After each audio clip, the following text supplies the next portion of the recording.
back, ladies and gents, for another week of the New Zealand Hyperfibre Esports League.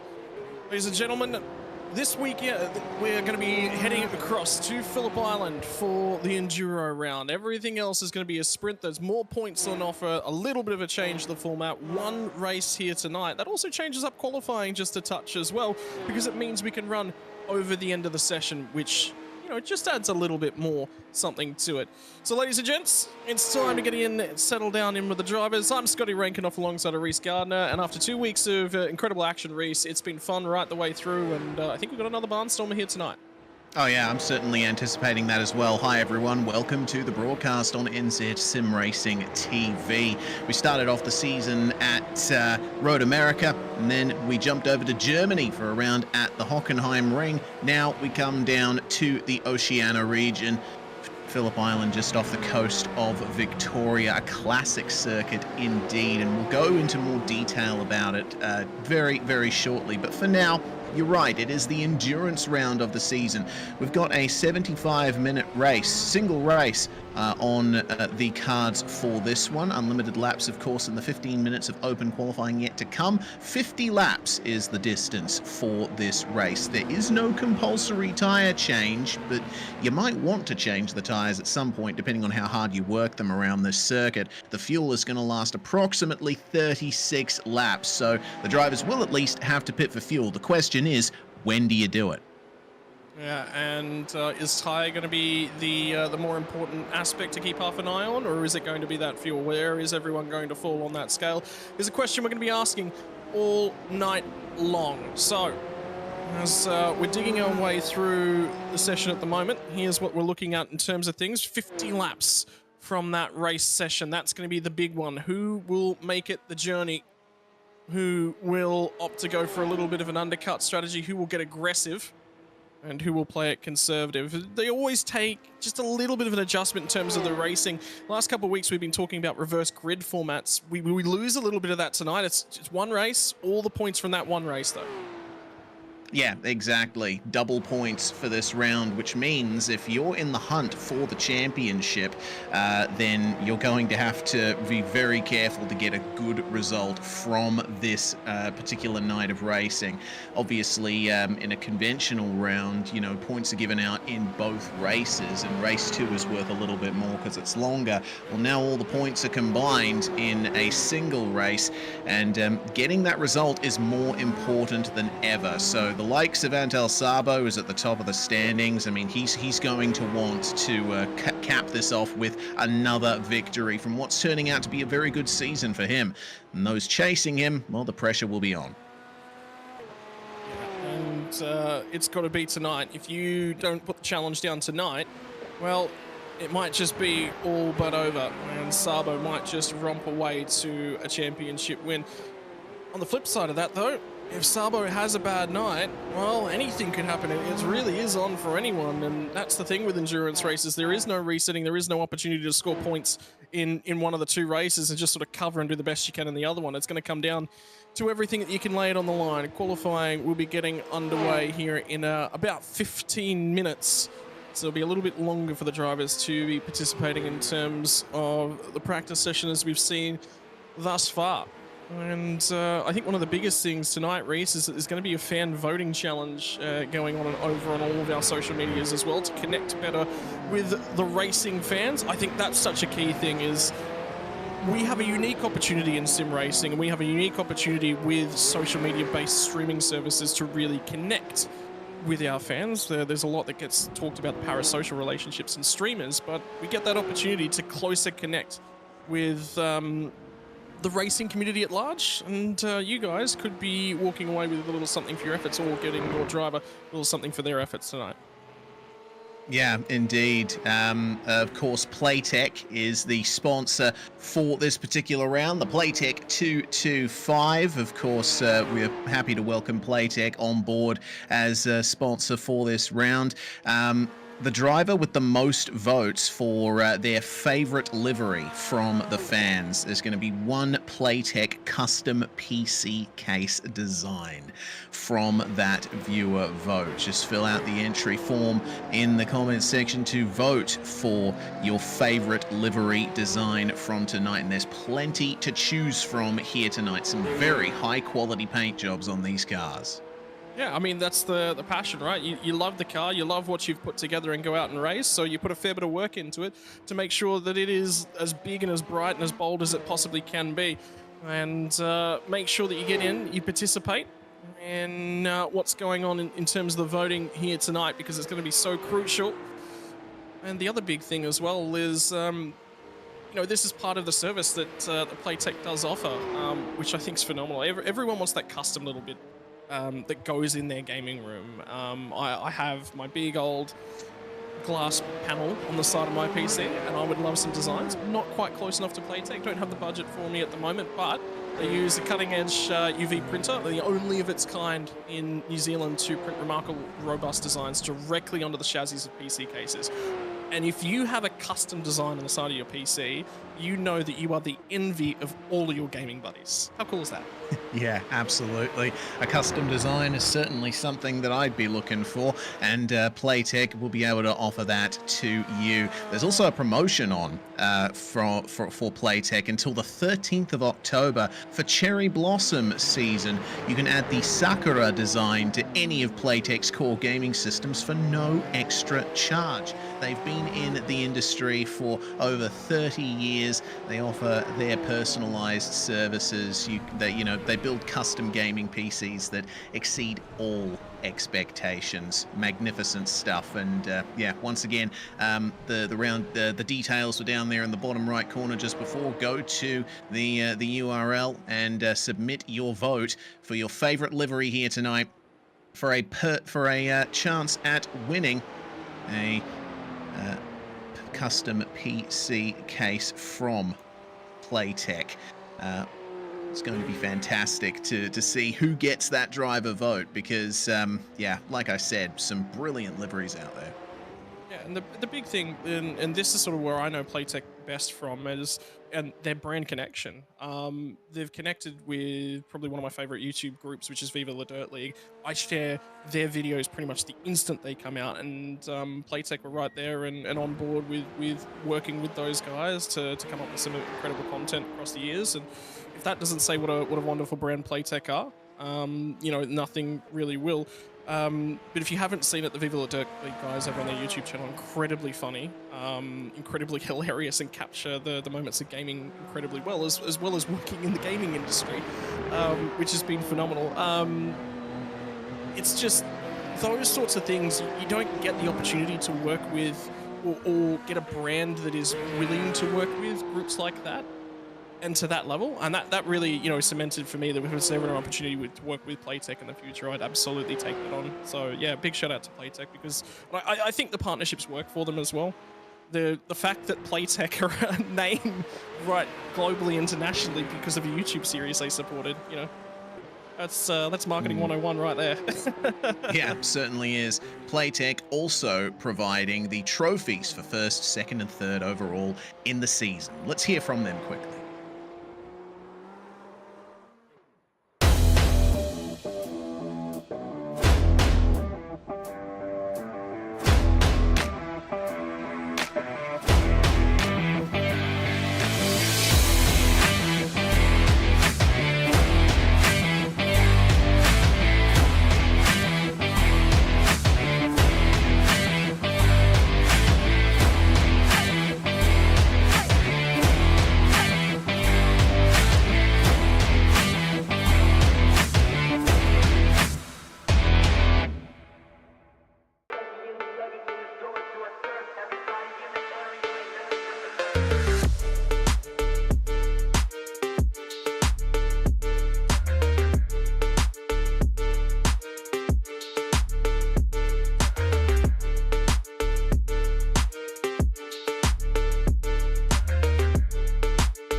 that is all the latest from Playtech, and big shout out to them once again for not only providing the trophies, but also being a supporter of the series. But ladies and gentlemen, to bring us into the first of our main shows here tonight, we're going to be doing the Phillip Island track guide. Reese, why don't you take us for a walk around Phillip Island? Yeah, it's a pretty fast walk. Phillip Island, the fastest circuit in Australia. It's been around since the early 1960s and has only had one real layout change. The first section of the track has stayed the same. Down the start-finish straight, flowing through Doohan Corner, and then down to Southern Loop. A very difficult corner to get right. You want to try and keep the weight on the fronts through this corner. There's a crest that you go over in the middle of the turn, which can send you very wide and off into the grass. Then you build up the speed once again through the left-hand bend of Stoner for Casey Stoner, 2007 MotoGP champion, and then down into Jack Miller Corner, the hairpin here that is the only part of the circuit that was changed in 1989 for when the track was renovated. This is Siberia. Long flowing left-hander with camber on the inside. You can hold the outside line through there if you play your cards right, and then it's flat out almost all the way up to Lukey Heights here through the hay shed. A fearsome right-hand bend, building up the speed, and then here is Lukey Heights. Up the hill, you're braking, you're turning, you're trying to keep the car rotating across the crest. You don't want to understeer off because you have to stick to the left-hand side for the entry to MG, one of the slowest corners on the circuit. And the exit is incredibly important through the second last corner here, building up the speed. Careful not to apply the throttle too early, otherwise you'll understeer off into the gravel. And then just a lift in near top gear for the final corner.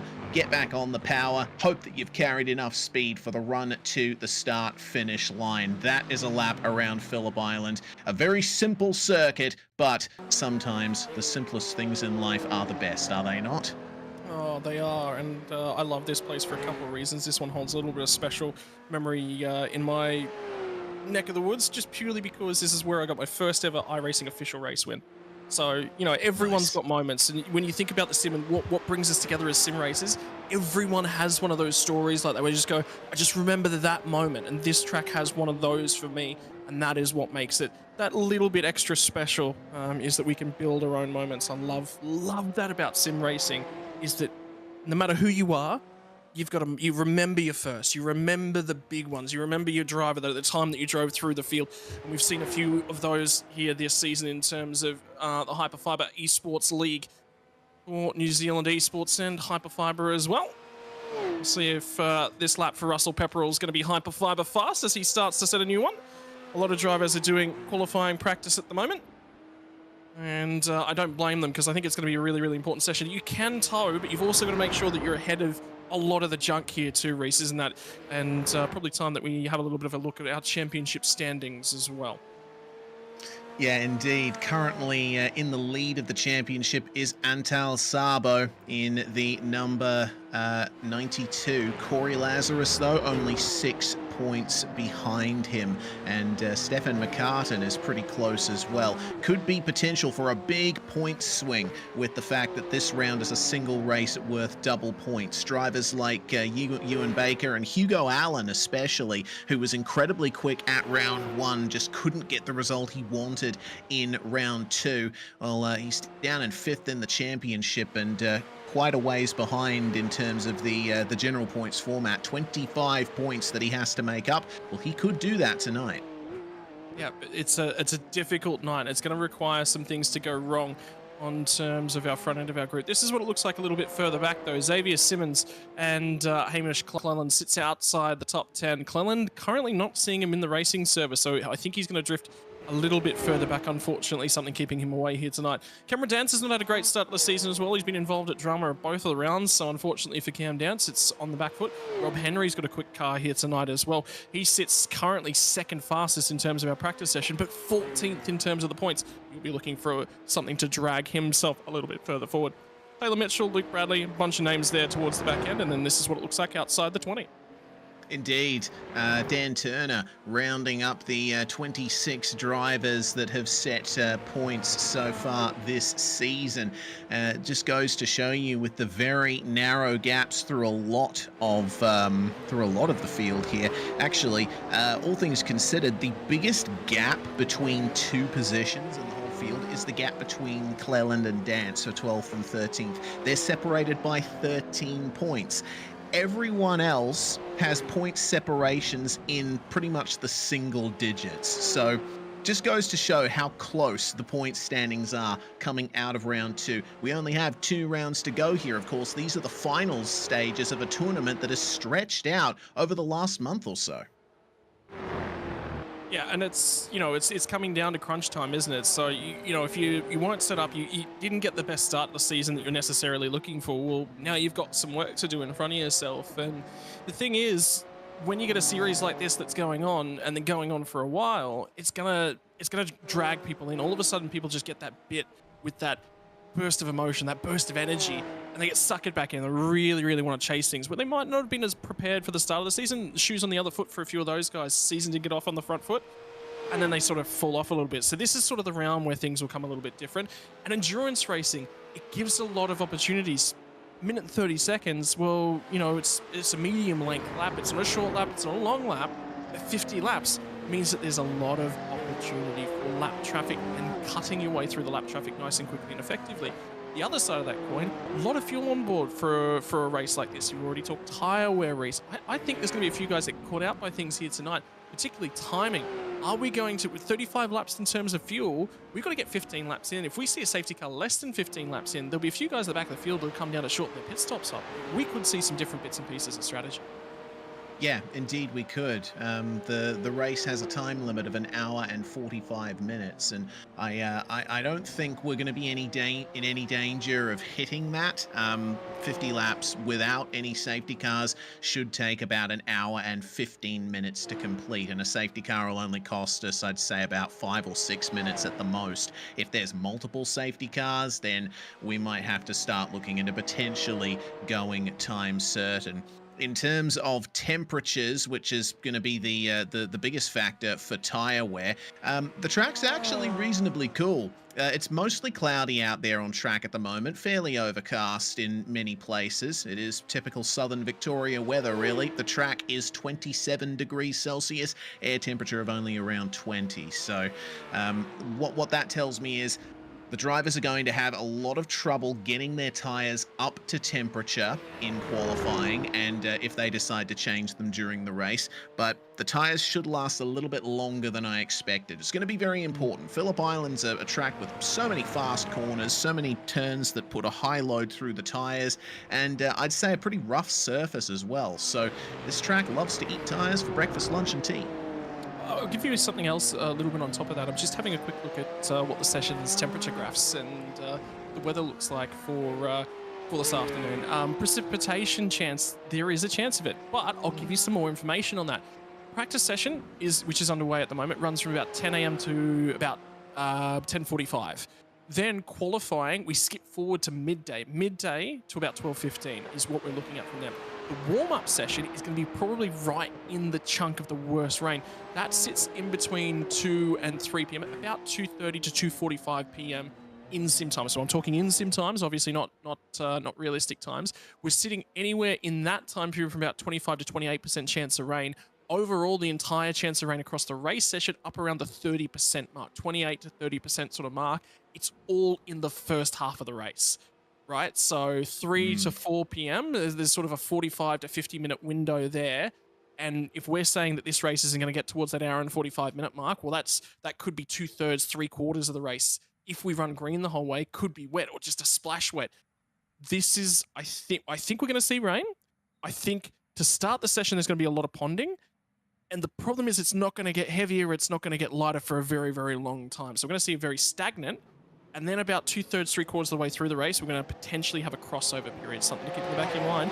Qualifying isn't necessarily going to set what we think these guys' race pace are. That is a dry track. That is a bone dry track for qualifying.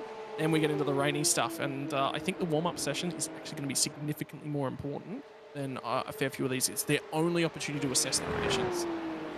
Yeah, indeed it is. So get out on track in warm-up if you can. But for now, it's time for Men in Racing Products qualifying. 15 minutes. Brought to you by MRP, who's also providing the Pole Position Award. The person who runs the fastest time in qualifying, starts up the front, will get a $60 MRP store voucher. So let's see who'll be able to grab that. For the time being, Antal Sabo has been the man to beat in the league overall, but he's left it quite late to jump out of his pit box. He's only just got going there now, as you can see. I think he's just leaving himself a bit of time because, you know, there was a whole gaggle of cars that went out there at the start of the session. Maybe he just wants the track all to himself so he can focus. Well, the thing is, he's going to be prepping his tyres. I think we saw it last week. He was prepping his tyres for about 3 laps or so and then went, right? So he's going to be gauging where he wants to be. I thoroughly agree with this choice. I think he definitely wants to be out there on his own, in his own sort of area on the track. And the other thing is, he's a championship leader. Everyone else is sort of going to be watching him. If he's sitting all the way back here, there's no one with eyes on him. So he may just whack out. The guys will know when... about if it is going to be lap 2, if it is going to be lap 3 on the tyre, and that's sort of where the best condition of the tyre is, they'll sort of know when they're expecting the best times to come out from him. So it's not like they need to watch him like a hawk, but it just plays in your mind a little bit. Yeah, certainly does. I've just seen some drivers have a very adventurous start to qualifying. Both Russell Pepperell and Cameron Dance ran wide out of the final corner, took a trip across the grass on their way to the start-finish line, but the majority of drivers have started their first hot laps. You do see times on the board here, but that's because the pit exit at Phillip Island is just before the start-finish line, so your out lap is technically timed. Those times that you see on the board there are not representative of what we're going to be seeing from the drivers. The fastest time in practice belonged to Ewan Baker, 1 minute 29.597. So look for drivers to be setting around the 1 minute 30 mark to really start things off. I'll tell that to Stefan McCartney. He's sitting there going, can we just call qualifying right now? Yeah, exactly. The milk carton currently on provisional pole as Antal Sabo immediately goes to second on his out lap time. Yeah, Stefan would be very happy if qualifying was suddenly red flagged out of nowhere. But for now, we keep an eye on Ewan Baker here in a little bit of traffic on his way to the start-finish line to finish his first hot lap. Ewan, one of a few drivers today who is running in virtual reality, which can be beneficial around Phillip Island. Plenty of fast corners and a couple of 180-degree corners as well that you need to be able to see through. There's the first few times there. McCartan's still on provisional pole, which is crucial. Yep, so he's only got it by about 0.06 of a second at the moment. So Mitchell's put through a few more reasonable laps. Sabo's drifted all the way down to about 9th or 10th, so those lap times have come out nice and early. Xavier Simmons come out and set a really, really nice lap as well, but the field's not very spread. They're quite close together in terms of what their times are looking like at the moment as well.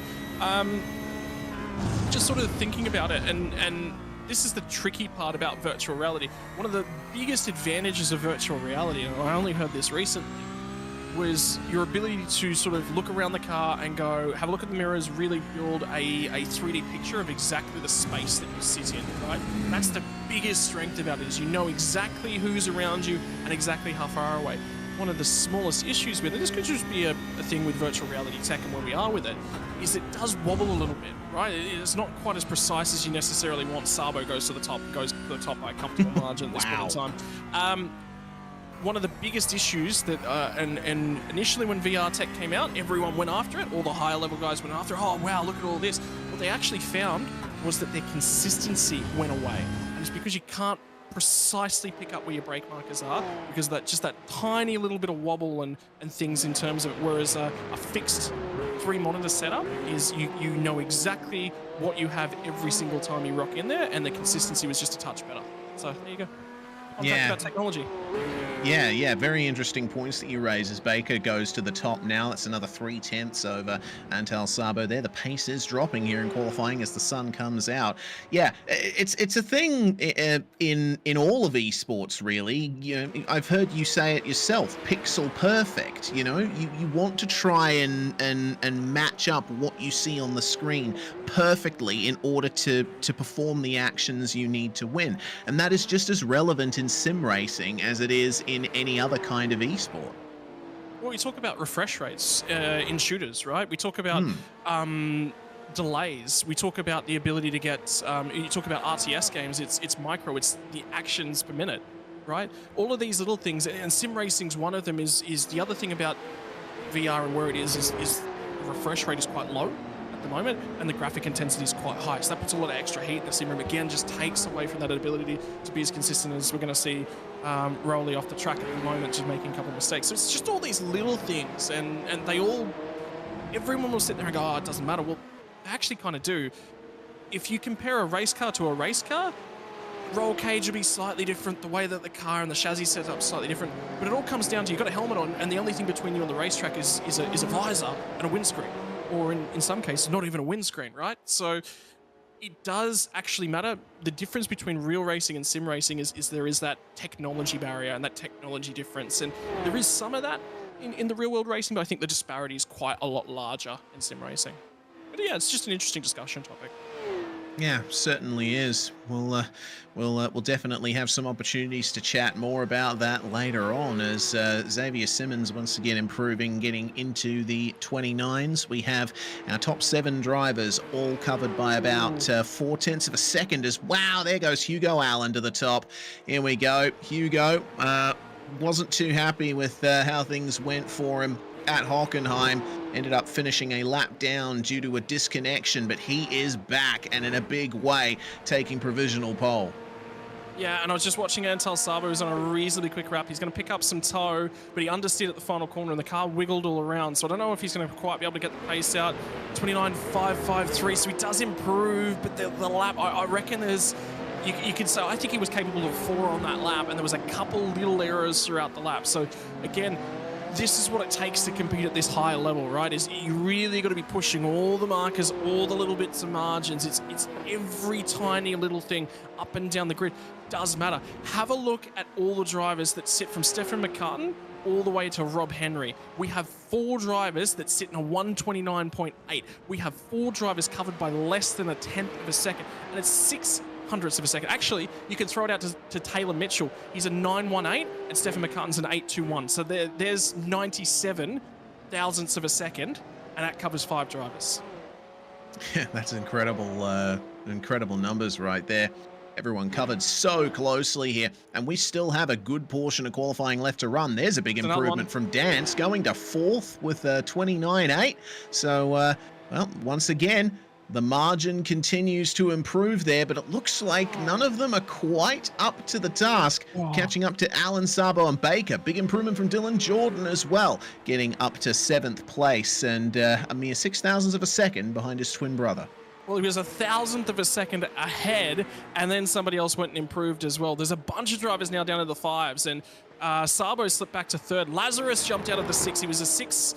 I believe, sorry, he was an 8.66, so he was 1,000th of a second behind Dylan Jordan. Now he's improved into the 5s, and he's only 4 thousandths ahead of Sabo in the meantime as well. Sabo's just taking a lap just to cool off his tyres, and he's going to be going again this time. I do wonder whether or not it's going away from these guys. It is tight right the way throughout the field. Remember how I said it was 6 drivers or 5 drivers covered by 1/10 of a second? Well, make that 7.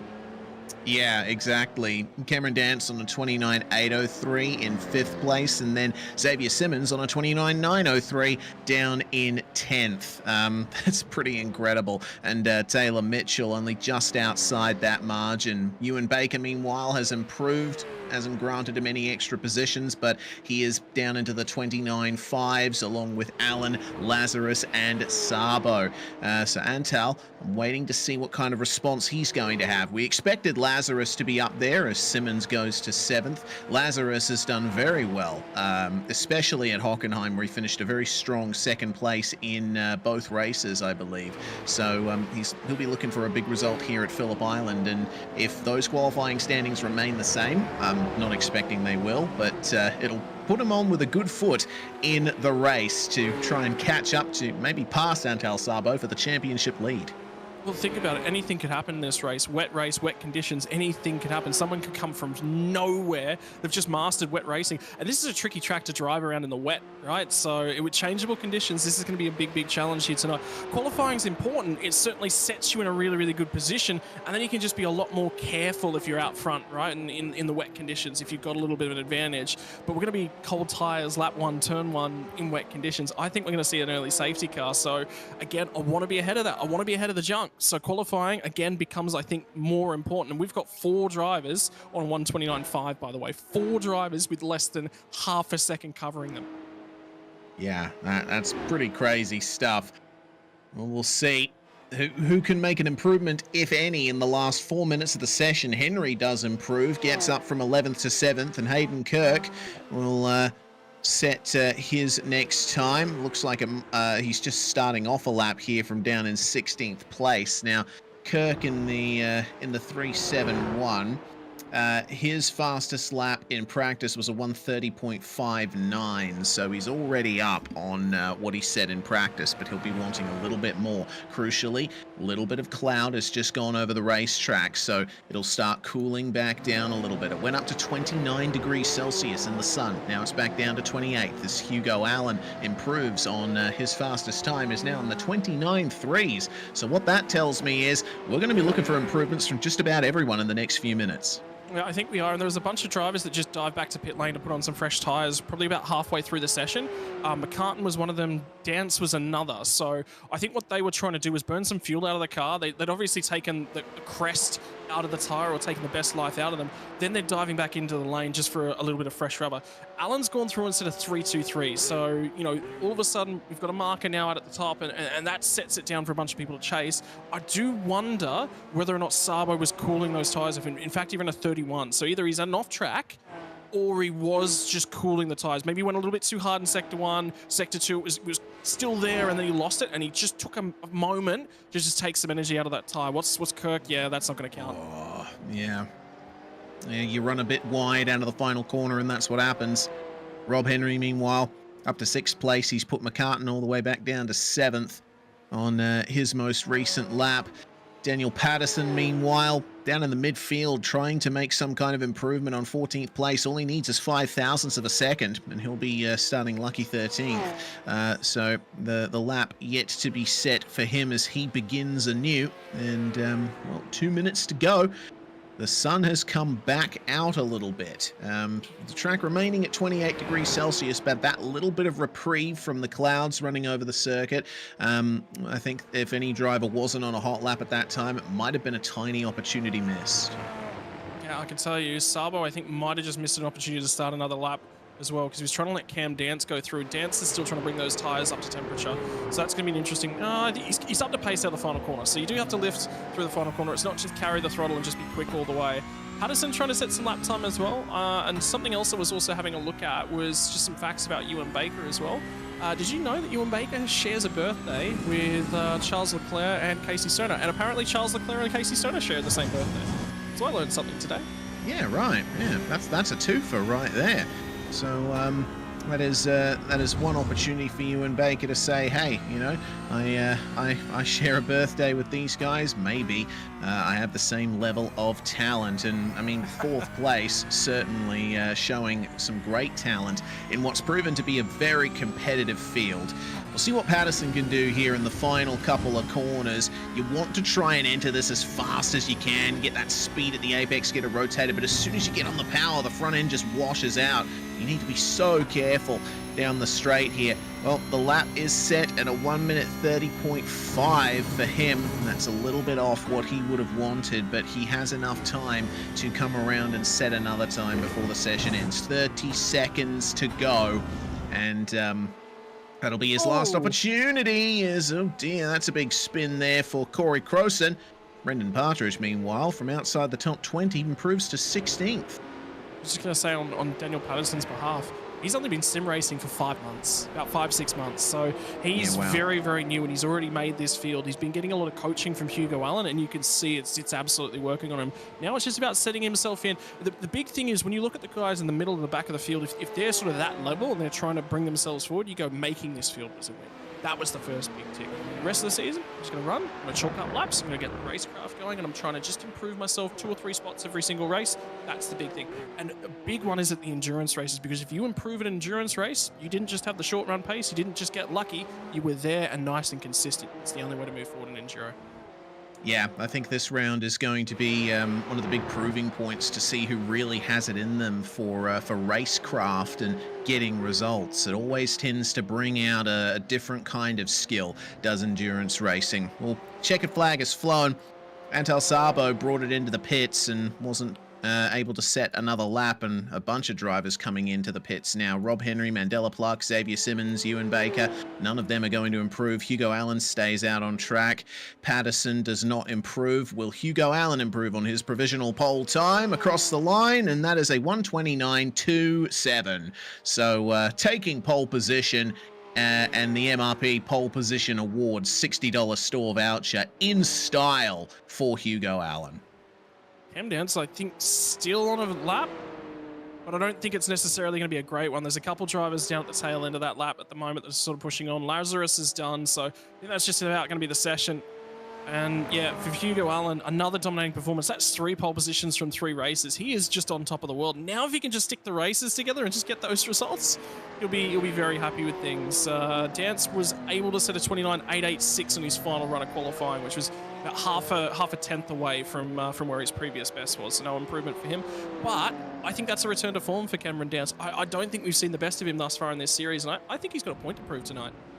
Yeah, I think he has too, honestly. You know, I've been commentating Cameron Dance for many years now. I've even commentated alongside him on many an occasion, and I know how quick he is. And every round so far, I've been looking at him and thinking, why is he so far down? He should be further up. Well, maybe, yeah, this is his opportunity. Corey Crowson there rounding out the field 2 seconds back. He'll be hoping for some better luck in the race.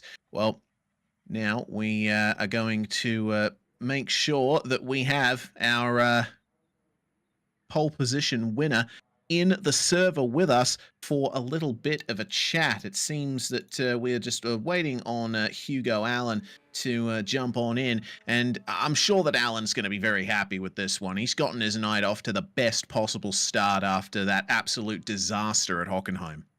Yeah, I think he's going to be very happy to sort of. I mean, the other side of the coin is from Hugo Allen, who's going to join us at the moment, is 3 pole positions from 3 races. So short run speed is brilliant, Hugo, but it's just getting that race tied down and managing to lock things in is the big issue at the moment. I mean, last week was obviously a network issue, but hey man, another opportunity tonight for.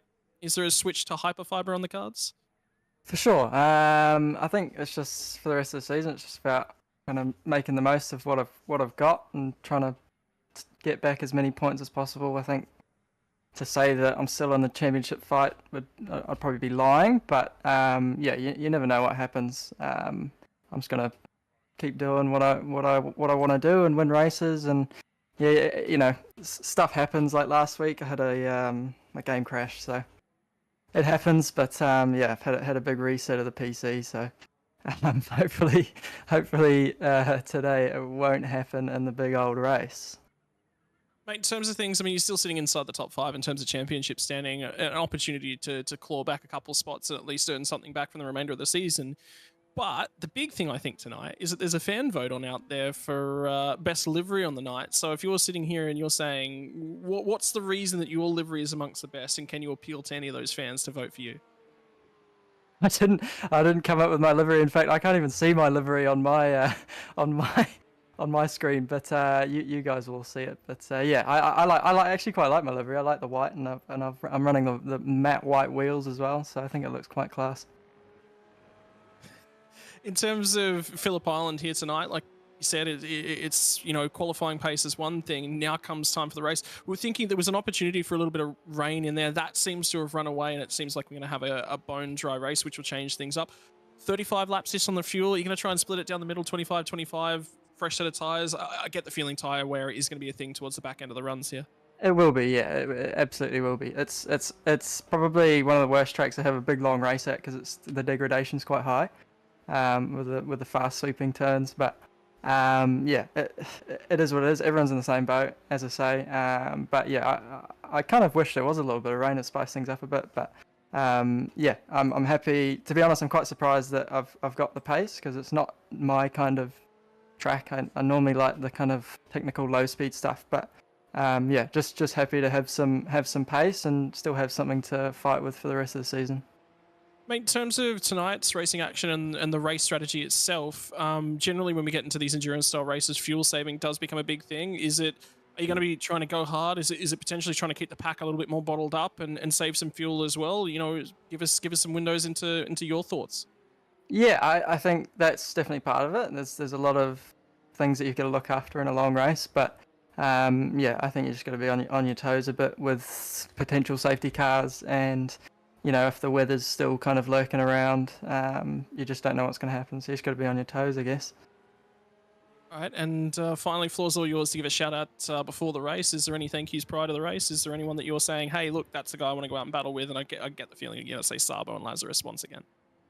Yeah. Hey, look, big thanks to Barry at MRP for helping me out quite a bit through my sim racing and my actual racing career. And then also thanks to Wayne for giving me the seat for the series, because if it wasn't for him, I wouldn't actually have the seat in the first place, since I missed the qualifying. So to be honest, like, I'm just lucky to be here in the first place. Fighting for the championship is another thing.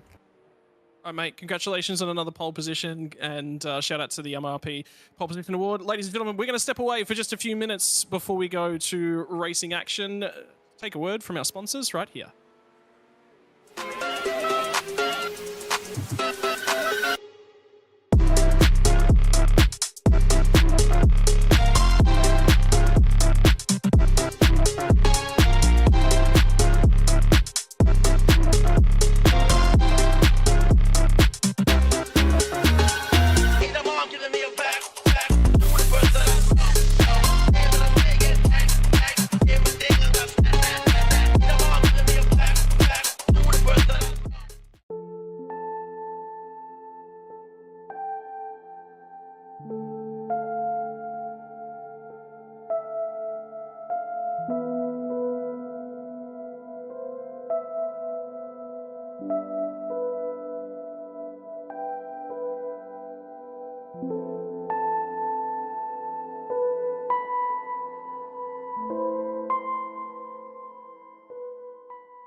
Once again, big shout out to all the sponsors that make it possible here for the New Zealand Esports Hyperfibre League. Cannot do what we do without all of the sponsors, and there is a tremendous sponsorship package on offer. Part of that comes from Chorus Hyperfibre. Hyperfibre is the fastest internet available with up to 8 gigabytes per second upload and download. That bandwidth ensures you can avoid lag no matter who is on your household internet. And boy, have I experienced some of those issues over the years. Hyperfibre can future-proof not only your home, but your business too, keeping up with everyone's ever-growing data needs. With a heap of capacity, incredibly low latency, Hyperfibre is the internet service for you. You get 3 options in terms of your broadband speed, which is certainly bigger than the options that are available over here in Australia, and continues to make me jealous of New Zealand internet. And, well, ladies and gentlemen, that's all from New Zealand Hyperfibre on behalf of Chorus Hyperfibre. And like we said, Reese, $5,000 in terms of total prizes that are on offer, and a good chunk of that does come from Hyperfibre. So a big shout out to our main sponsor. Yeah, indeed. Yeah, the 5,000 New Zealand dollar total prize pool, with 1,600 of that reserved for the series champion, and of course, first, second, and third overall in the season will be getting trophies courtesy of this round's sponsor, Playtech. Really looking forward to seeing who's going to come away with those trophies. The warm-up is going to be advancing at about 5 minutes to go, so we can get into the racing action just that little bit quicker. And this is, like you said at the top of the show, Scott, the opportunity for the drivers to suss out the conditions. And as things stand, it still doesn't look like there's much rain on the horizon, but that could change by the time we flick over into the race session. For now, though, the track remains dry, back down to 27 degrees Celsius, nice and cool in virtual Victoria. Yeah, and a typical Victorian day, or a typical in and around Melbourne kind of weather. Strong winds with mostly cloudy weather. It could break out into a huge hot ball of sun at any time, and it could be snowing before the race finishes too. That's just the way weather works down at the island. It's Siberia is not called Siberia for no reason. It's the conditions over at that corner. Dubbed by the marshals that have given the corner its name, because it feels like the winds are coming from Siberia. That's where you absolutely get blasted with no protection from any of the land over on the rest of the island. So yeah, some days, honestly, at Phillip Island, lucky enough to be down here and walk around a lot of the facilities. We were there on a sunnier day, and it was still brilliantly cold. And I tell you what, the penguins that are just down off the beach are that's a phenomenal sight. And the main tourist attraction is on the island, which is disappointing because the racetrack's, I think, even better. Yeah, indeed. Love Phillip Island circuit, and you know, there's a lot of history here. Actually, you can see the oceans just right there. It's a brilliant location for a racetrack, but there's been racing at Phillip Island since the 1930s. There was a rectangular street circuit laid out around the town of Cowes, and held the 100 miles road race, which is now regarded as the technical first Australian Grand Prix, won by Lex Davison, the grandfather of Will Davison, and really fantastic to see that we have so much history here at Phillip Island Circuit, and more history to be made here tonight. Yeah, big opportunity as well. I mean, just look at the drivers up and down. It'll be, you know, dancing around hoping for something to happen. Hugo Allen's now back in the session and got his PC dramas all sorted back out. So good news for Hugo is that he's there.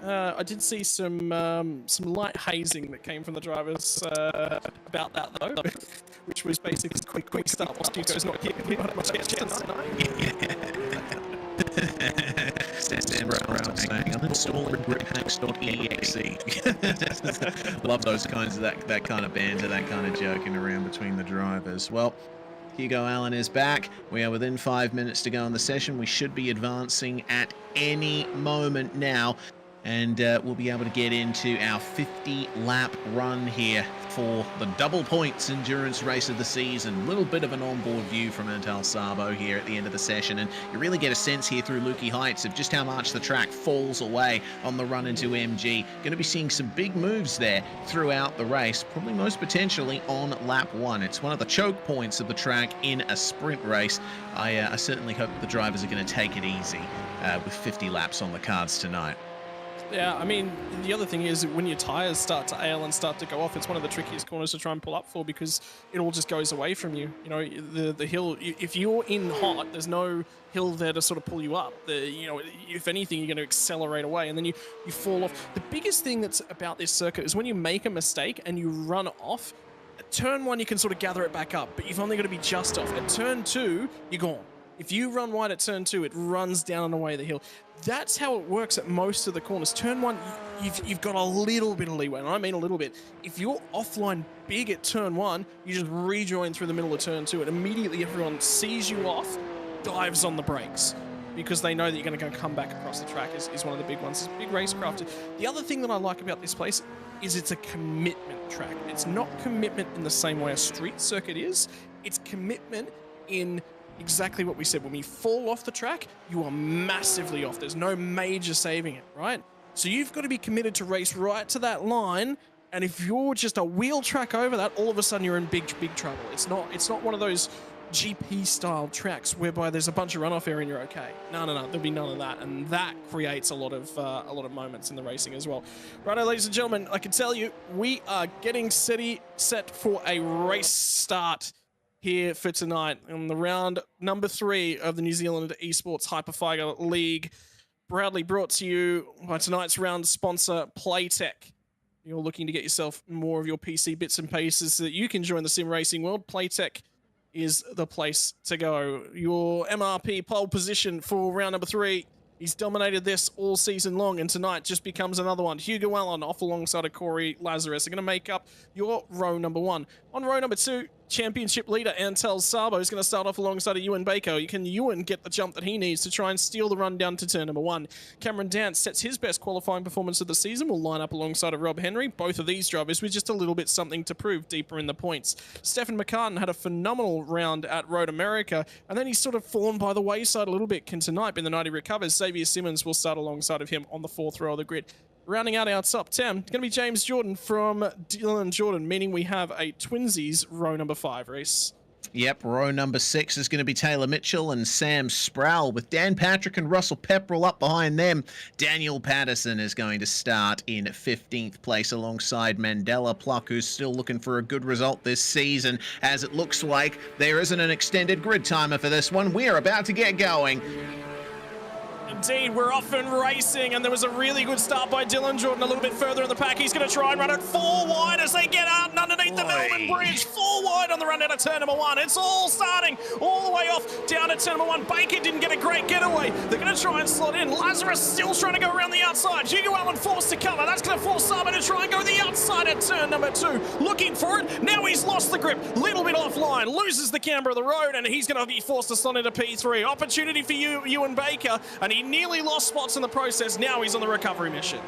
It certainly is, but Sabo making the V-shape out of the corner. Got a great run down the straight through Stoner. Now here at Miller, he passes Lazarus right back for 2nd place. And it looks like Corey doesn't have a chance to fight back there. That little bit of side-by-side has given Hugo Allen a crucial bit of breathing room. Remember, the drivers need to race cleanly. They need to be careful. A little bit of time lost now is not going to matter much in the grand scheme of things. This is the endurance round of the season. They've got a long way to go.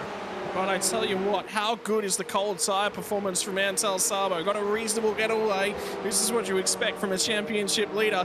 Already ahead of his closest rival. Now he's just going to set the sights on probably some fuel saving on Hugo Allen. Close up a little bit. Then again, does Corey Lazarus just take this in the back pocket and go, all right, I've got 2 drivers ahead of me. I get a big toe down the front straight away. That's more lift off. That's more coasting. That's more fuel saving.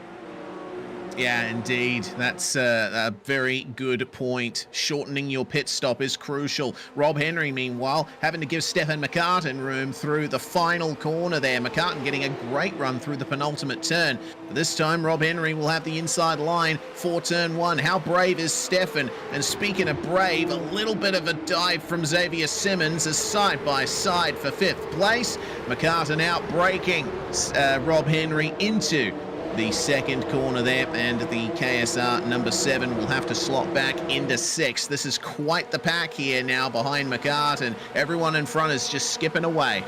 And the big loser on lap number 1, the driver that failed to get a great getaway, was actually Cam Dance. Dropped from 5th on the grid, now sits 9th on the circuit at the moment. Little bit of a clue as they got down there. McCartan ran it wide when they got down to Miller Corner. He's going to drop 2 spots now, so Henry will pick those back up. Dylan Jordan is absolutely on the move. He nailed that start, let the clutch out, nailed the launch. He's up a host of spots, already on the hunt inside the top 5. Well, Rob Henry might just be his next victim if he's not careful.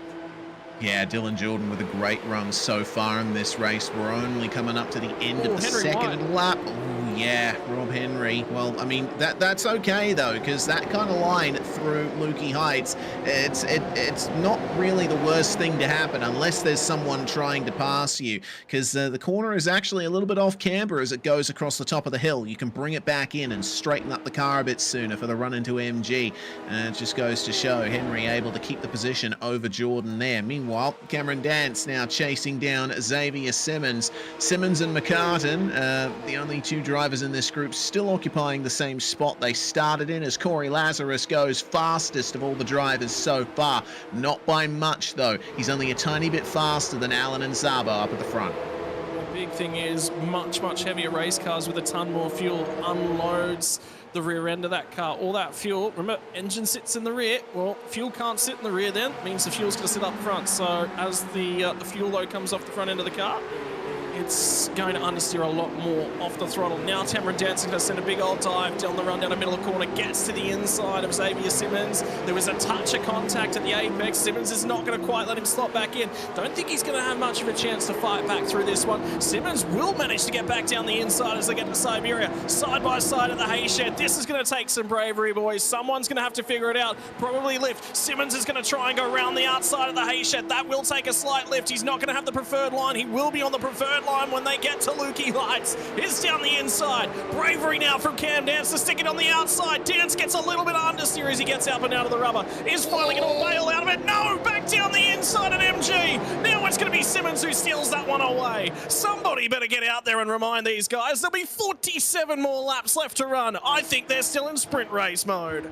Yeah, they certainly are. You saw Cameron get on the power early there in Lukey Heights. He was trying to get up the inside into MG and defend his the position that he had briefly taken there, but it just induced understeer. He was about to slip off the racetrack, so he had to back out of it, and that allowed Simmons to get right back past him. Brilliant little battle between these guys, but like you say, it is a bit early in the race for that sort of thing to be happening on the regular. For now, everyone just needs to find their rhythm. Looking a bit further back, this is the fight with Dan Patrick involved with Mandela Pluck. This pack is led by Sam Sproul and James Jordan up there, and it looks like Dan's going to have to go defensive here coming into the hairpin.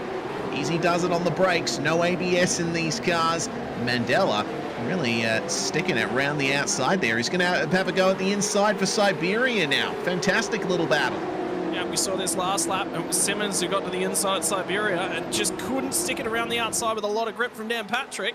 So we'll finally yield that one over to Mandela Pluck. Pluck's starting to cut his way back through the field. And I tell you what, Phillip Island turning it on in terms of Porsche Cup action. The other thing that goes through the back end of my mind is how much is this going to harm the tyres? We heard Alan talking about it in Manor Racing Products pole position interview. And for a few of these guys that are in the mid-pack, fighting early, and Hayden Kirk fighting it into the sand trap in the early stages. Yeah, indeed. He describes himself as well. He was the mid-pack battler in 2023 in Kiwi Sim Racing series, but unfortunately he's going to fall a bit further back now with a mistake at Lukey Heights. That's a real shame there for Hayden. Meanwhile, the battle for the leads continued to draw up here as Antal Sabo will go for it here and try his best to skip away from Hugo Allen. Completely different car balance compared to qualifying, and it's starting to come back the way of Sabo. You get the feeling this might be strategical though for Hugo Allen. Lazarus has managed to go with them. Baker is trying to stay with them, and he is just about a little bit deep, by the way, from Ewan Baker on the run through to Miller. Getting word though that for Hayden Kirk, it might not have been on his own that he ended up out in the weeds. There might have been some contact, so we'll jump over to the Playtech instant replay and have a look at what maybe happened to Hayden Kirk, and you can see it. He was side by side. Oh.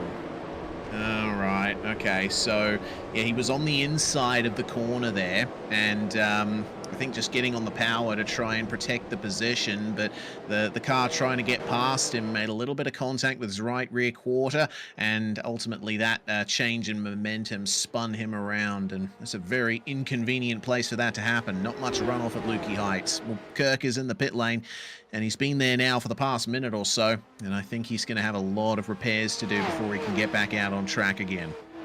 Yeah. Might just about be race over. Front splitter's hurt, front right's hurt. I think that's where he hit the wall. So that'll be his job for the next little while. Sabo's setting some reasonable lap speed now as well. So he is absolutely trying to go hell for leather in the early stages of this one. The chance of rain's still sitting down about 0%. We might see that vary as the session moves on just a touch. But at the moment, there's more that's going on for Nico Cordier. He's found himself out in the weeds down at turn 1, and there was contact apparently that triggered that. There's a number of slow cars in that area on the track, so I wonder whether that might have been contact with someone. Yeah, we'll have to wait and see on that. One more instant replay.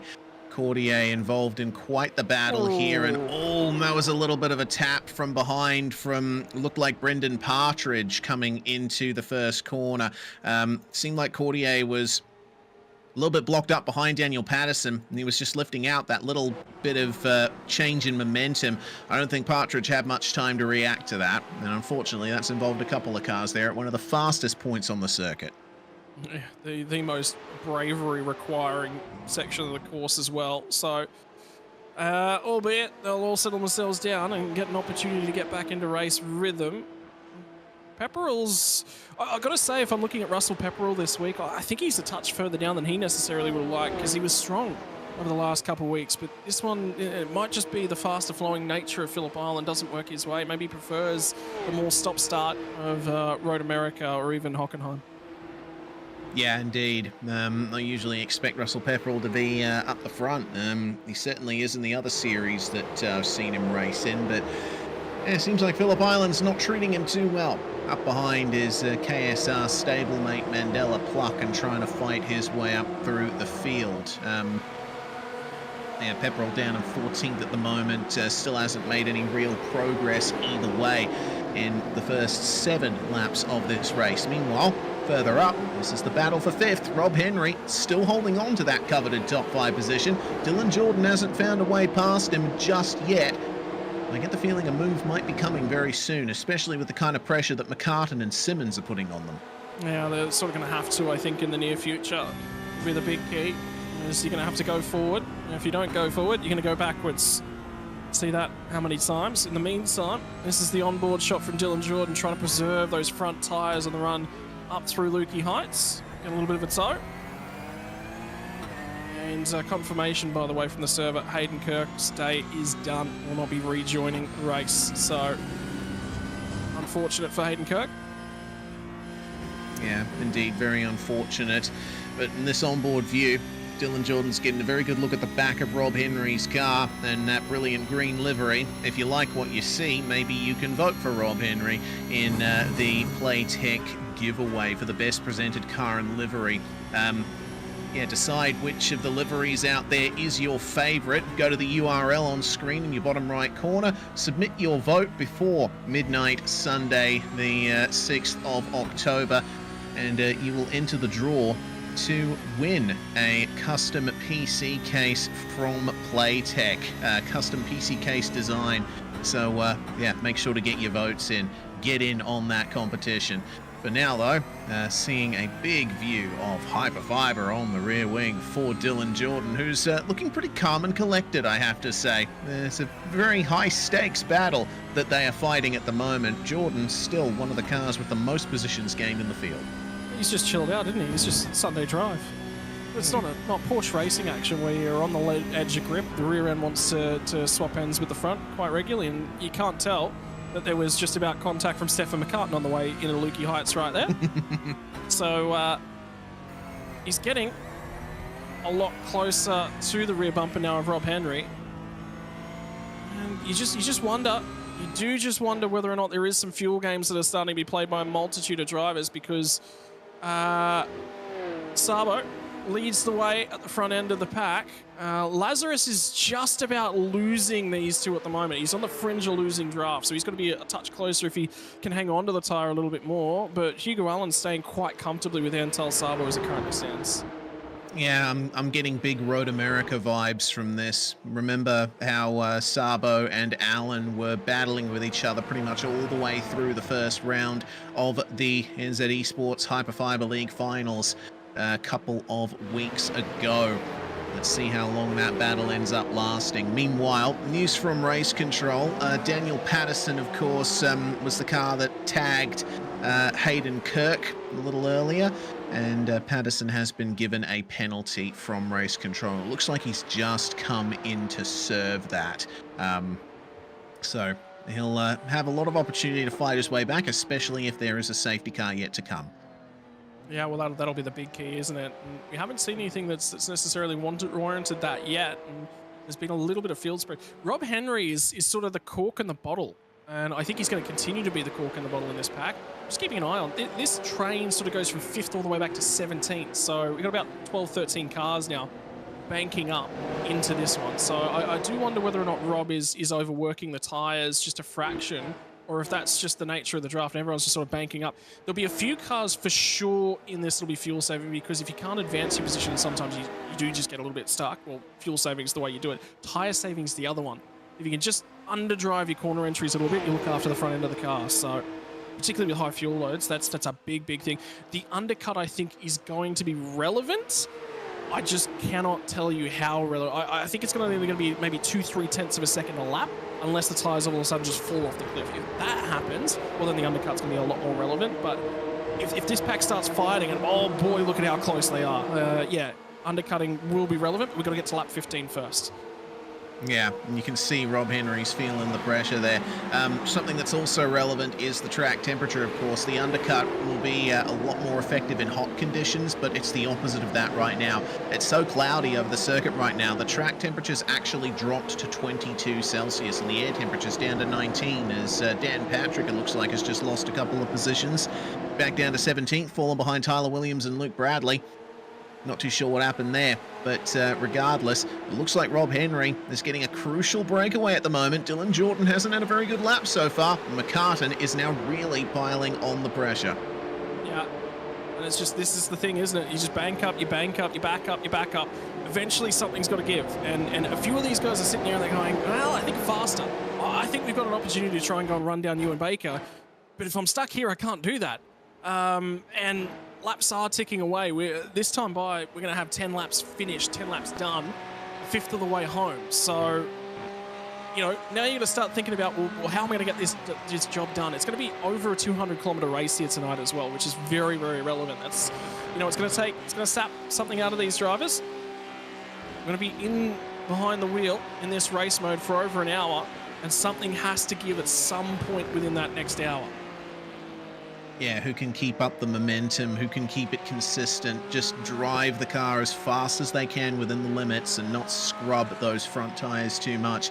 Phillip Island is a circuit where, you know, like we've been saying before, it's crucial to have a car with a responsive front end, because so many of these turns are right on the limit, as Xavier Simmons is having to defend there from Cameron Dance.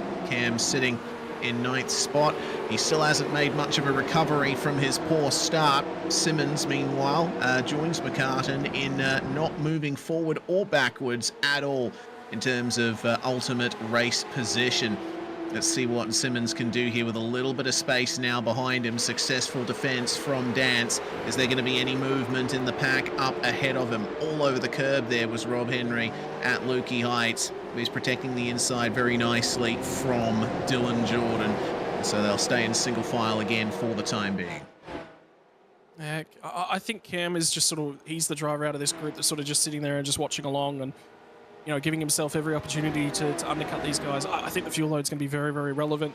Tires you can get done relatively quickly. All of the tires are done individually. It's not sort of a pit stop whereby all 4 tires get done at once. It's not a pit stop where you do a pair of 2 tires all at once. I believe the timing on the Porsche Cup car is each of the tires individually. So who's done that practice and who's done that preparation? And who knows, yeah, is there actually any value in fuel saving? Because if you fuel save and it's less time than the tire strategy sort of takes away, well, there was actually no point in fuel saving. You could be pressing on and looking for a little bit of track position as well. So that could be relevant. I don't think it will be. I think the race is long enough that you're going to have to save such a big fuel load that it'll cover all 4 tires. But, you know, if we get a safety car at some point, put that in the back of your mind. Particularly at the moment whilst we're, you know, short on this race distance currently. Yeah, indeed. Speaking of race distance, we're on the 12th lap here, and with 36 laps or thereabouts to a full tank of fuel, that'll give us around about lap 14 that we'll start seeing the earliest pit stop. So there are any drivers out here who would want to be pitting that early. I think at least a couple of drivers in this pack, all the way from 5th to 14th, will be thinking about that, because they can get some clear air, they can get a bit of an undercut on the drivers ahead of them. Sure, they'll suffer at the end, but in the short term, they might be able to get track position they can fight back with. Yeah, the fuel load is the other thing. That's the big thing, right? Is that you know, fuel load does add time, lap time on, and if you think you're being held up more than that fuel load, that's where I trigger the undercut. But if you don't think that you're getting held up that much, yeah, it's a tough very, very tough call because the fuel differential's not massive, but it's enough. It's enough to be about 1.5 tenths a lap. You know, if you're not accurate, and it's extra heat in the tires as well. So extra load on the tires, it means that your tires are going to be worse at the back end of the run. But if you're just stuck and you need to do something, well, yeah, it's the only lever you really got to pull. So you may as well have a crack.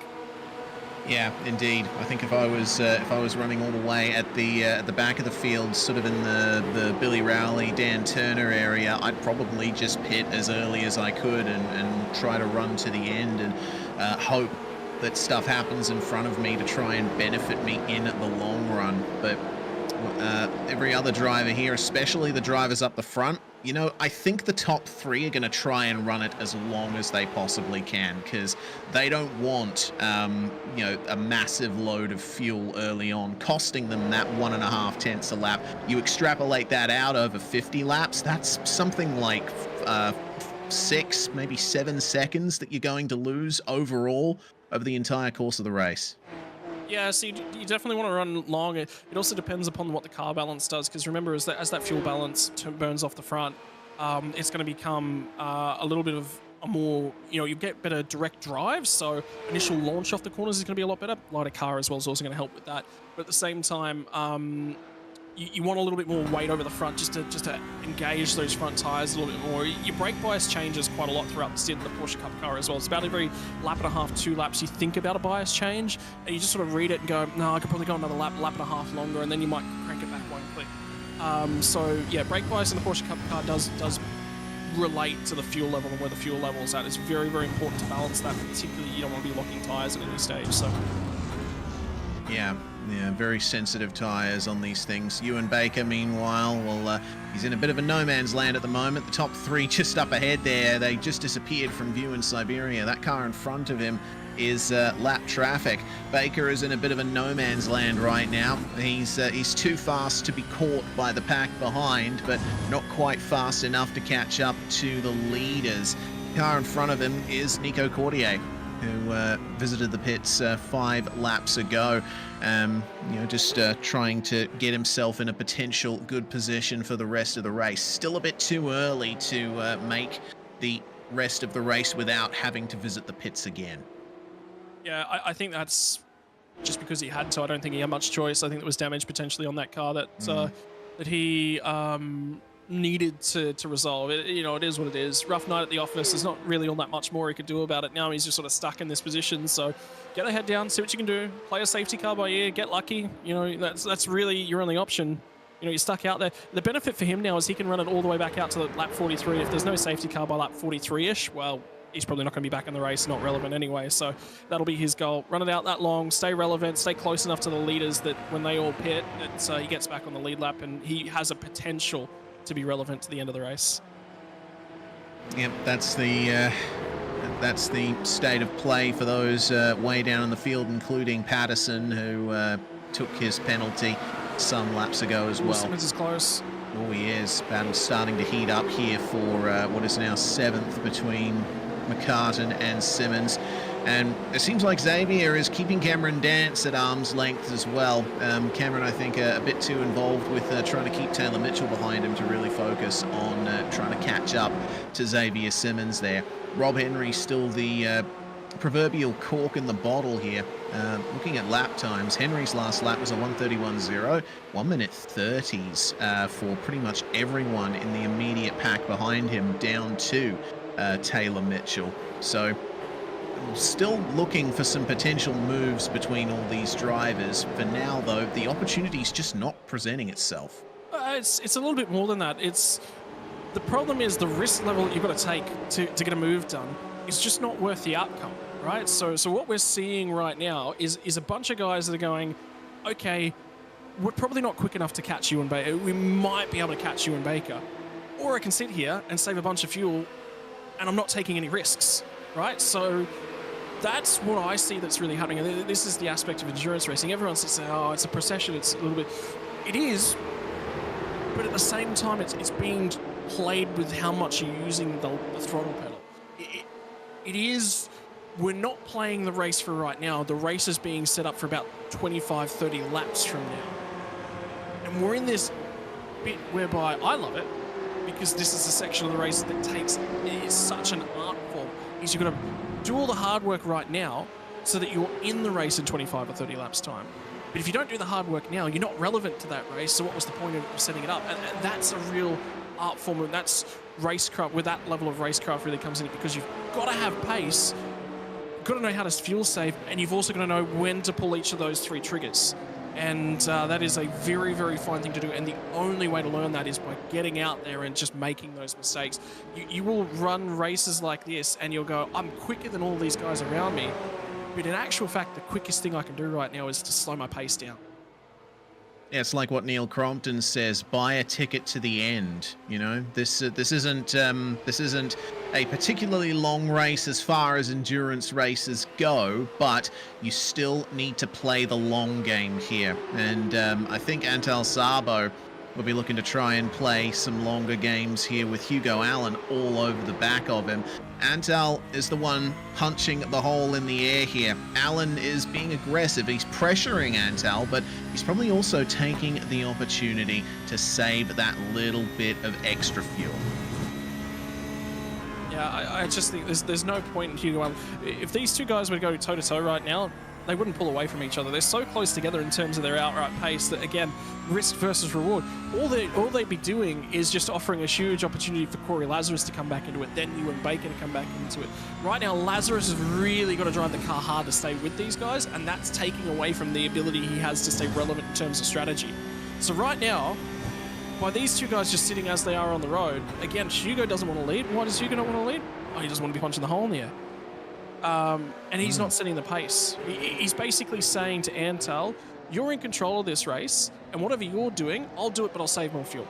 Exactly what you want to do. If Antal all of a sudden drops his pace by a second a lap, Hugo will go with him. He'll do exactly what he's doing. Why? He'll do it for 2 or 3 laps. He won't do it for forever, but he will do it for 2 or 3 laps. And then he'll go, right, I've saved enough fuel, now I'm going to push on. But you won't see that. It maybe come down about 0.3 of a second. They're in a really, really nice window right now whereby no one else is relevant to them. And Hugo's winning this race by sitting here, so there is no point for him to push. Yeah, exactly. We are in the pit window now. On lap 18, we'll have 33 laps remaining of the race distance. And so far, we haven't seen any takers on the pit lane. Again, everyone's just playing that long game, trying to keep themselves in the fight until the trigger is pulled.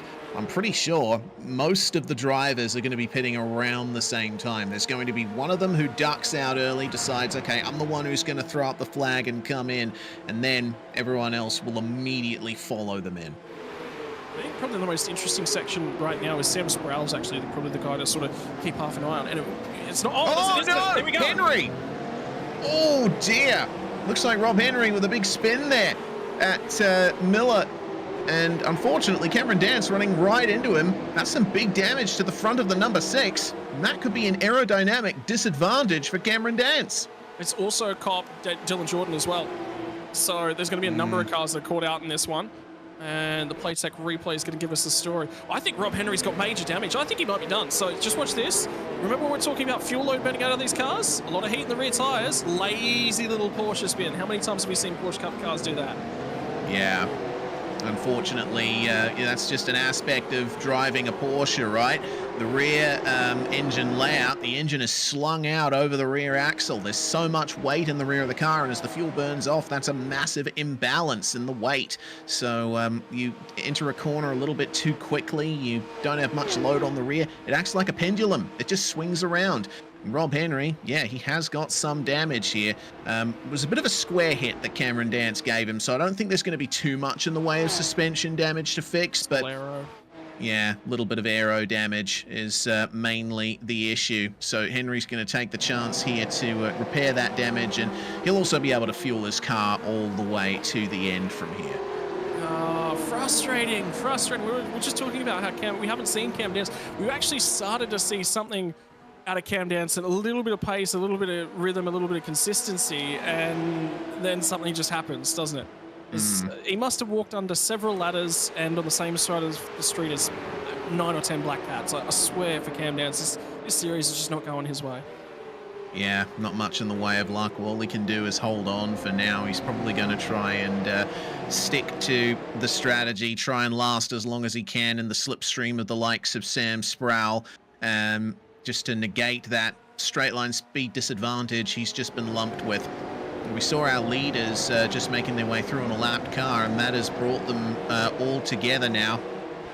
And Sabo, Alan, and Lazarus will be battling hard for the next few laps at least as Dylan Jordan continues on. He doesn't look like he suffered as much in the incident for Rob Henry as Cameron Dance did. Speaking of Henry, he's been in the pits for quite some time now. It looks like there's a bit more damage on that car than I expected. As yes, here we go down the start-finish straight. Oh, that is Sproul there who was trying up the inside. Mandela Pluck is going to get into the top 10 here. What a drive it has been here from Mandela, taking great advantage of all of the goings on here. Dance scrubbing off a little extra speed there on the inside. Pluck does not have the opportunity to fight back for now, but now Cameron is the one punching the hole in the air. He's got aero damage, he's got straight line speed disadvantage, and Pluck's going to take advantage up the inside into Miller.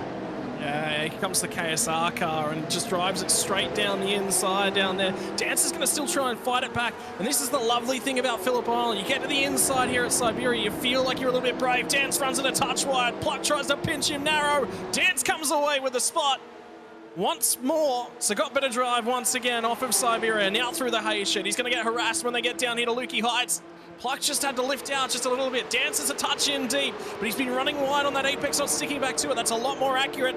Now he's going to run wide as they crest the hill. The run down to MG. Pluck has found some time, but I think he's going to be weak when they get down to turn number 1. He's carrying a big old parachute at the front end of the 992 for Cam Dance.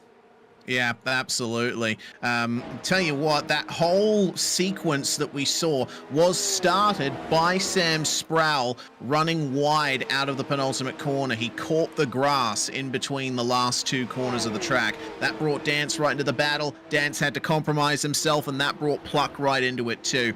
So Mandela Pluck, now the car with the second most positions gained in the entire field. Most positions gained overall, Dan Turner down in 18th. He's up 8 spots.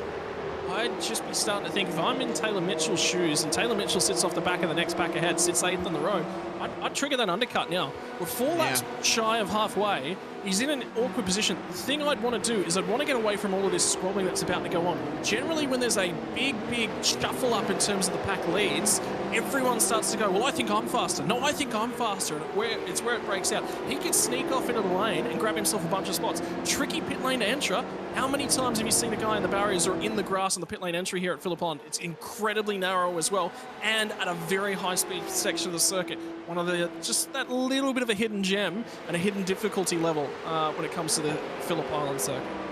Yeah, it's a very dangerous pit lane entry and very easy to get wrong, and worth noting that Race Control have issued a mandate in the drivers briefing that drivers have to keep their pit limiters on all the way down pit lane. There is an advantage to be gained by running without the pit limiter on, because the pit limiter, when it's engaged, actually ends up bringing you 1 kilometer an hour lower than the pit lane speed limit. And some drivers in races past have run the pit lane with the limiter off and been able to gain a slight advantage because of that. Well, Race Control are going to be monitoring everybody and keeping an eye on the dashboards of the cars to make sure the pit limiter is engaged all the way down the pit lane here at Phillip Island. And speaking of pit lane, we talked about the entry. The exit is going to be an issue as well, because the car pit lane exit here at Phillip Island spits you out right past the start-finish line back onto the racing line of the circuit. The motorcycle pit lane exits on the outside of turn 1. That's a safe option, but I don't think drivers will be necessarily allowed to take that. So when the pit stop cycle comes around, drivers on track are going to have to be careful of cars exiting onto the racetrack right in front of them. Well, the big thing is when I'm in Phillip Island and I come down the start-finish line, I see cars in the pits, I always just stay to the right-hand side of the road. Why? There's no punishment for it, right? You don't get punished for moving all the way to the right-hand side of the road. You've still got a fair bit of time to get back across the left-hand side. You're just taking no risk, right? So that's just, as a driver, that's one of the first things I do at Phillip Island is I just look up, get the eyes up, just think about things a little bit, you know, no risk. and it keeps me relatively clean. But there'll be a few drivers who are just so focused on the race and everything that's going on that's what they've got to do. McCartan's not making any time to Ewan Baker, by the way, so that margin's now opened up to about 8.5 seconds. And now I think somebody just has to pull that trigger. We're so close to the halfway mark. Oh yeah, Dan Patrick's going to do it. There he goes into pit lane, and you see just how narrow it is. Get on the brakes. Make sure that you slow down in time for those yellow cones. And here we go. Sorry, it's not Dan Patrick, it's Luke Bradley who's made his way into the pit lane there. So first driver, I think, to have a scheduled pit stop today. And now everyone else will be keeping an eye on that to see how he does. We're rapidly approaching the halfway point of the race, which means these leaders here will probably be looking to get their strategy on board. Well, when do you pull the trigger? Because if you're in Hugo Allen's real estate, I mean, he's probably got the most fuel saved. Lazarus is a wild card in this. He can do literally anything. And if they're going to run it long, Saba will have to be the first one of the three to pit. I think the comment you made a little bit earlier on is that these guys are just going to run it long. It depends on the traffic. If all of a sudden they get a bunch of drivers rejoining in and around them, and Luke Bradley's going to be a really good marker here, he's going to come out relatively cleanly in front, which says to me, okay, there's not going to be a huge amount of traffic. But all of a sudden, if somebody falls off the island with looking after the car, so Bradley's just rejoined. These guys are coming out of the final corner. And he's sort of going to have about 5.5 seconds or so down the road from these guys. The big question mark is, does he take tyres? Probably. How long does it take that warm-up cycle? And if you come across a car that's on cold tyres, that's probably one of the more dangerous aspects because they just don't have the same level of grip you do. Yeah, well, the pit stop for Luke Bradley was 37.8 seconds. And that tells me that he probably took tyres in that stop as well. He's going to have to wait a couple of laps for them to come up to temperature, but we'll get an idea of the relative pace when Bradley has a few laps on that rubber. For now, though, Sabo still keeping Allen behind him. And yeah, it's just a waiting game at the front of the field right now. Long races like this, you see drivers playing the long game, like I say, and you know, they'll be waiting to make those moves maybe in the last 5 or so laps of the race. All of this is set up for the last few kilometers. Just keeping an eye on Cam Dance as well. He's found a little bit more pace. He's actually starting to take time back out of Taylor Mitchell ahead. So even though he might be carrying a big old parachute on the front end of the Porsche 992 Cup car, he has still got okay pace.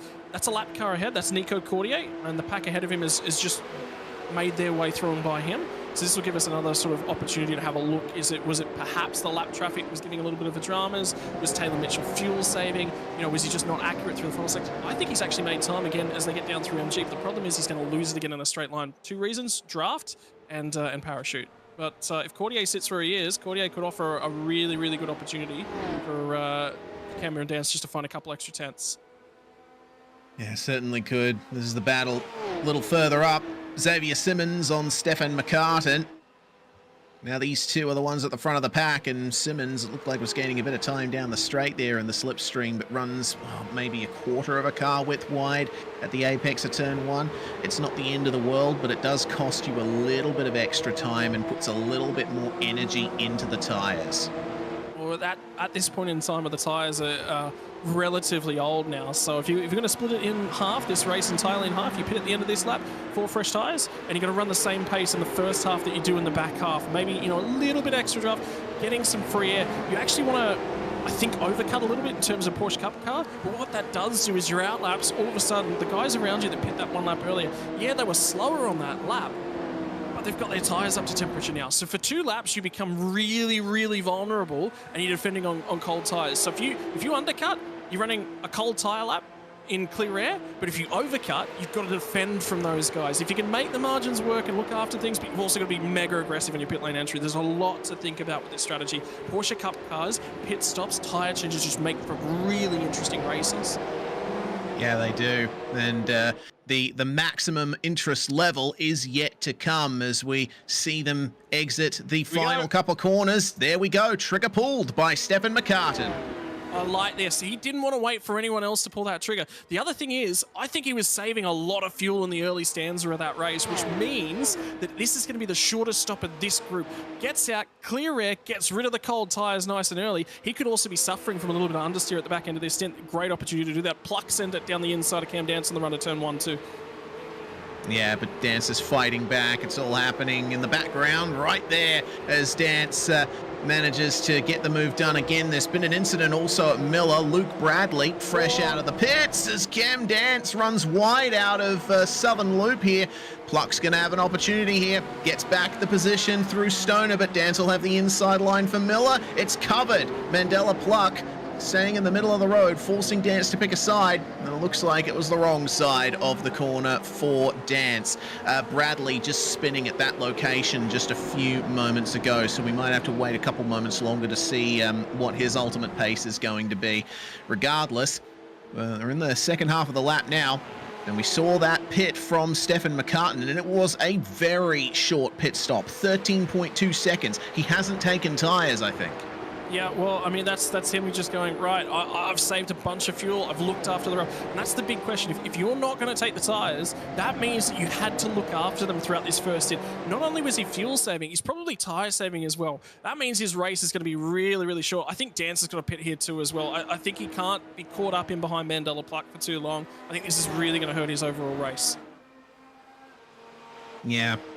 Having said all of that, Pluck, roughly out of nowhere, has put himself in a big contender position for the top 10 as James Jordan now tries to pass Russell Pepperell and is successful. Pepperell once again having a bit of a middling race at the moment compared to the form we've seen from him in the past, but you never know. Stablemates at KSR might be able to stick in the slipstream of Jordan for a few moments longer before it ultimately comes time for them to pit. Well, now we're past the halfway point of the race, and it's just a case of wondering who's going to pit next. And an interesting thing about, remember we were talking about tyres, well, if you can do tyres individually, 13 seconds might be enough for 2 tyres. So you might be able to take right-hand side tyres. That is going to give you a treacherous car to drive on that outlap, but the back end of this race is really going to come your way. So it's risks versus reward. You know, the least risky thing you can do is not take tyres then. Or is it take all 4? Because then you've got a car that evenly fits. Well, you take all 4, you lose 24 seconds. It's not worth it. So it's going to be the least riskiest thing you can do. Take no tyres. The most riskiest thing you can do is take probably 2 tyres. 1 tyre is a big bravery call, but it'll give you a very stable car on that outlap. And then once that tyre comes up, it's going to be quite good. But working that tyre in is not the easiest as well. And then which one do you take? Do you take right-hand sides? Do you take fronts? Do you take rears? You know, you're not going to take left-hand side tyres. That's the only thing we'll be sure of. Yeah, absolutely. Phillip Island, anti-clockwise circuit, but a lot of the most significant corners on this track are right-handers, left-handers, sorry, so right side tyres certainly going to be the prime tyre to take, but yeah, front or rear is the big question. You know, you get a front once it's up to temperature, then your car's going to be turning on a dime through the last corner, through Southern Loop, etc. You take a rear, then you probably allow yourself a little more stability and a bit more traction out of the slow corners. It's a bit of a balancing game to play. Taylor Mitchell, meanwhile, 7th place. He's been looking after the car solidly, hasn't he? He's been right in this battle here in the lower reaches of the top 10. And he's been taking his opportunities to save the fuel, save the tyres. Probably might be going for the same thing that Stefan McCartan's gone for and not taken tyres, or maybe only 1 tyre or maybe 2 in the pit stop. So he's still got a lot left to play for. Yeah, he's run a very quiet race. Quiet, I think, is the right word. He's not been impressively quick. He's not been impressive, he's not been majorly slow, and he's not been caught up in dramas. Those are the big key factors when you come to an endurance race. Very, very quiet night at the office. Hasn't stood out anywhere, but hasn't also gone missing. And, well, then again, if you want to win yourself a Playtech custom case design, you kind of want to stand out a little bit. Yeah, indeed. It's a dark livery for Taylor Mitchell, but a very striking one nonetheless. And Kiwi Sim Racing always come out with some awesome-looking liveries as well. If you like any of what you see here, make sure to vote for the driver with your favorite livery. URL on screen in the bottom right-hand corner. You have until midnight on Sunday to submit your vote, and you enter the competition to win a custom PC case design from our round sponsor Playtech, who is also providing the trophies for the top 3 in the championship at the end of the season. Think about the end of the season now as well. You know, we needed to see a really, really bad round from Antel Sabo, and we haven't seen it thus far, touch wood, but you know, speeding on the way into pit lane, unsafe pit lane entry, stepping outside of those lines, nudging the cone on the way in, those are all big, big dramas. So ultimately, where he sits right now, if he wants to win this race, he needs to take a little bit of risk on the pit lane entry. If he's thinking championship, he might just underdrive the entry quite a little bit. I think he's not going to win the race. I think Hugo Allen's overdriven him in terms of the grander scheme of things, in terms of the overall strategy. So that means that he's out of sequence in terms of trying to win that. So then do you just bank championship points? So I think that might be the way he goes. I think he might just drive. It's not going to be a slow pit lane entry by any stretch of the imaginations, but it's going to be a minimally risky. And the reasons for that is bigger picture. There's prizes on for being a winner here tonight, but the bigger prize comes at the end of the next round, of the final round of the championship, and that one's much, much more important to me. Yeah, and also, you know, getting a good result relative to your closest rival in this round, which is worth double points. I mean, Hugo Allen, after his disconnect at Hockenheim, should have gone Hyperfibre. Allen is currently 5th in the championship. Lazarus in 3rd is the closest to Antal Sabo, only 6 points behind. So Antal's really racing Lazarus here. He can let Hugo Allen go and take the victory in the final stages if he pleases. What he's probably going to be concentrating on the most is finishing ahead of Corey Lazarus. Even just, if he can't beat Corey Lazarus, that's fine. Finish right behind him, right? Minimize your losses. So he's just led too many laps for me. I think Lazarus has had enough of an opportunity to fuel save enough that I think he should drop him. By the way, we're coming towards the back end of the fuel stint here. We've only got about 5 more laps at these drivers, that we think 5 to 6 more laps that they can go in terms of fuel. With some saving, could we push that out another 2? Potentially, but you're going to have to aggressively save to get 2 more laps. So I think we might see an extra lap from Hugo Allen, an extra lap from Corey Lazarus. But yeah, look, that's a lot of fuel. And a lot of static time, so I think he's going to pop back out in P3, and I don't think there's much he can really do about that. That's just the cost of leading the race sometimes. You want to lead, absolutely, for track position. If he gets a safety car at any point in time, that margin really works for him, but he hasn't really got that. Now the field's really strung out, so there's no real opportunity. By the way, watching Taylor Mitchell's times have just fallen off a cliff at this point in time, really struggling to cars stopped and turned in the final sector, so I think he's in a little bit of trouble. So he's starting to fall back towards Mandela Pluck. I wonder whether or not his front tyres have gone. Yeah, they may well have.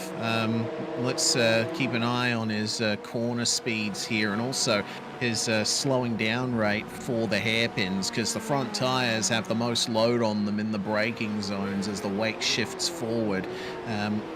Yeah, at the apex, something like, 40-something Ks an hour. You'd expect a few more Ks an hour at the apex there. Well, looks like there's been a problem for James Jordan. He's just lost a couple of positions between Russell Pepperell and Tyler Williams. I think there's been a minor incident for him there at the Miller hairpin. Plenty of smoke in the background. I think that tells the story of what happened to him. Instant replay thanks to Playtech. Let's see what happened to him. So, he was trying to get the move done on Cameron Dance, and I think he just overshot the corner. Yeah, pinches the brakes, old tyres. You can see him actually come off the brakes and try and get the car to turn as well. So he recognised that he was pinching the brakes, and he had to try and let that one roll a little bit more, but the problem is he was just too hot.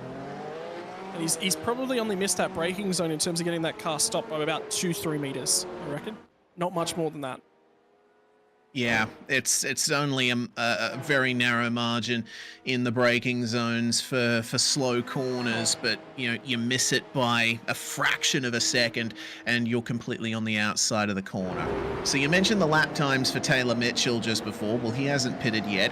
Talking about the drivers that have pitted, Stefan McCartan, I've been monitoring his lap times as of recent, and they haven't been great compared to everyone else around him.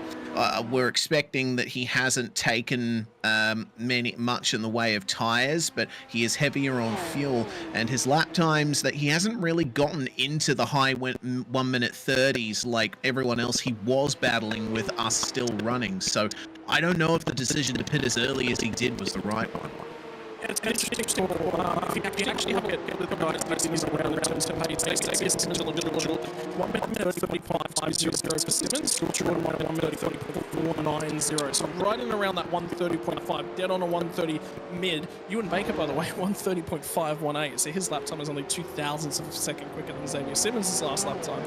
Well, where's Stefan McCartan sitting all that? 131.1. So he's 0.6 of a second slower. Now, if taking tyres is going to be 5 or 6 seconds slower than that pit stop, it's going to be really, really tight at the back end. But if you're going to take tyres, you needed to pit very, very early on. You don't want to be hanging around on this right now. You need to sort of get yourself a little bit deeper into this race.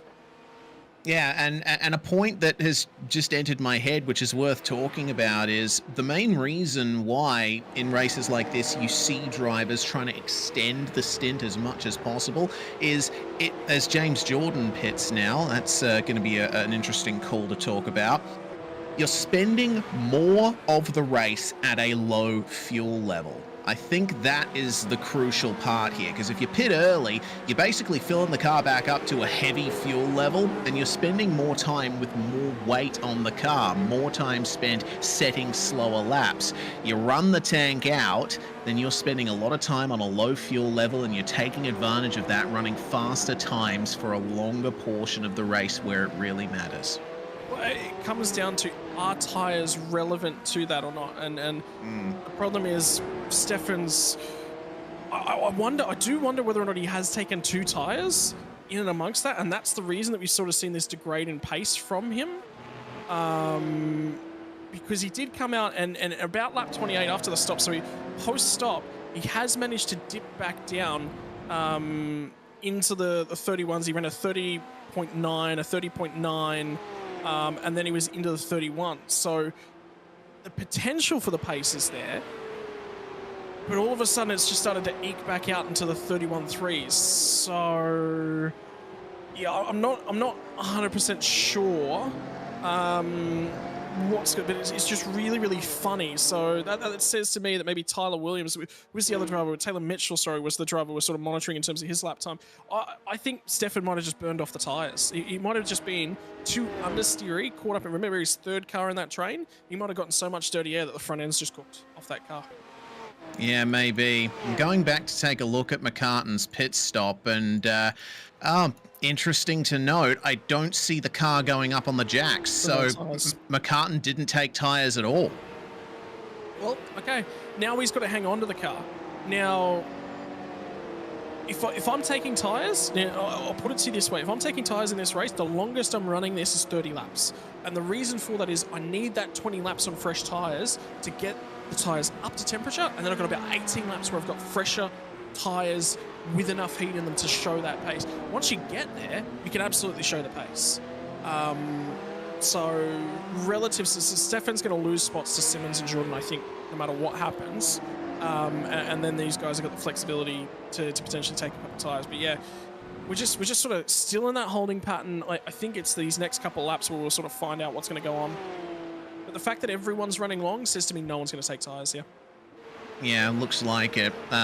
James Jordan didn't take tyres. His pit stop was pretty much the exact same time that McCartan did, and Jordan was 0.3 quicker through pit lane as well. So we'll see what James Jordan will be able to do with looks like around about 13 seconds or so behind McCartan at the moment. Remember, he did have that unfortunate incident at the hairpin earlier, as Hugo Allen is now starting to show his hand. He's all over the back of Antal Sabo and trying to make a move. It's lap 35, and this is pretty much one of the last laps that you'll be able to run with enough with the fuel that they started the race on. I reckon maybe one of them is going to pit at the end of this lap.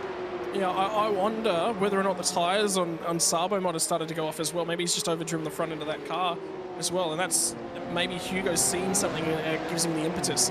The other side of the coin is fuel saving all the way to the end. doesn't really of a stint. You want to close up and pit from right underneath the rear wing. So both of them are going to continue on. They're both going to have that 36 lap worth of juice behind them. But yeah, you want to be as close as you possibly can for when this pit lane window opens and you dive into the lane. Yeah, indeed. Well, the slipstream is on for Alan. Defensive for Sabo into turn 1.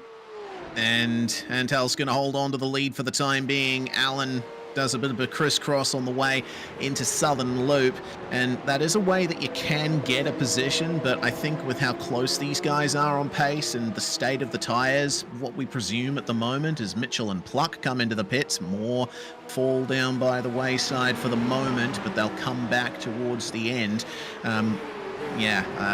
Just looks like Antal Sabo is on the mega defense right now, and this is all giving Corey Lazarus a big advantage. Yeah, I mean, Lazarus got such a huge opportunity to just sort of close up a touch. I wonder about Ewan Baker and whether or not he's actually been able to make time on these guys as well. I just don't think he's necessarily been able to make bulk time. But yeah, look, we want to see these guys race each other hard. 15 laps left in the race. You know, all the hard work to set yourself up for the tail end of the race. It's now being done. I'll tell you what, I think Sabo is struggling because he can't get the car to come back at the apex anymore. It's just slow at the apex, isn't it? Was that a little bit of a touch there from Hugo Allen as well? This will be very interesting to see. Let's see who comes into the pits. I'm expecting all of them to, but Sabo is going to be the only one to come in. Hugo Allen and Corey Lazarus are going to go an extra lap here. Well, this will be the big thing. Now what pace has Hugo Allen got? Because he's going to have a lighter car for at least one more lap. If he makes this into 2 laps as well, think about that. He's going to have a really, really light car to attack with for 2 laps. That'll be more than enough to do the overcut on Sabo. And the other side of that coin is what is Sabo going to do about his tyres as well? This will be a huge opportunity. His car's not up on the jack, so Sabo's not taking tyres. I think this is a no-tyre stop race. Yeah, looking like it. The tyres are going to be shredded by the end, and those who saved them early on are going to really benefit here. Meanwhile, Mitchell and Pluck, their pit stops were 15 seconds each, and McCartan has undercut the both of them now into 12th spot. It's a long stop for Sabo. A very long stop. Oh, yeah.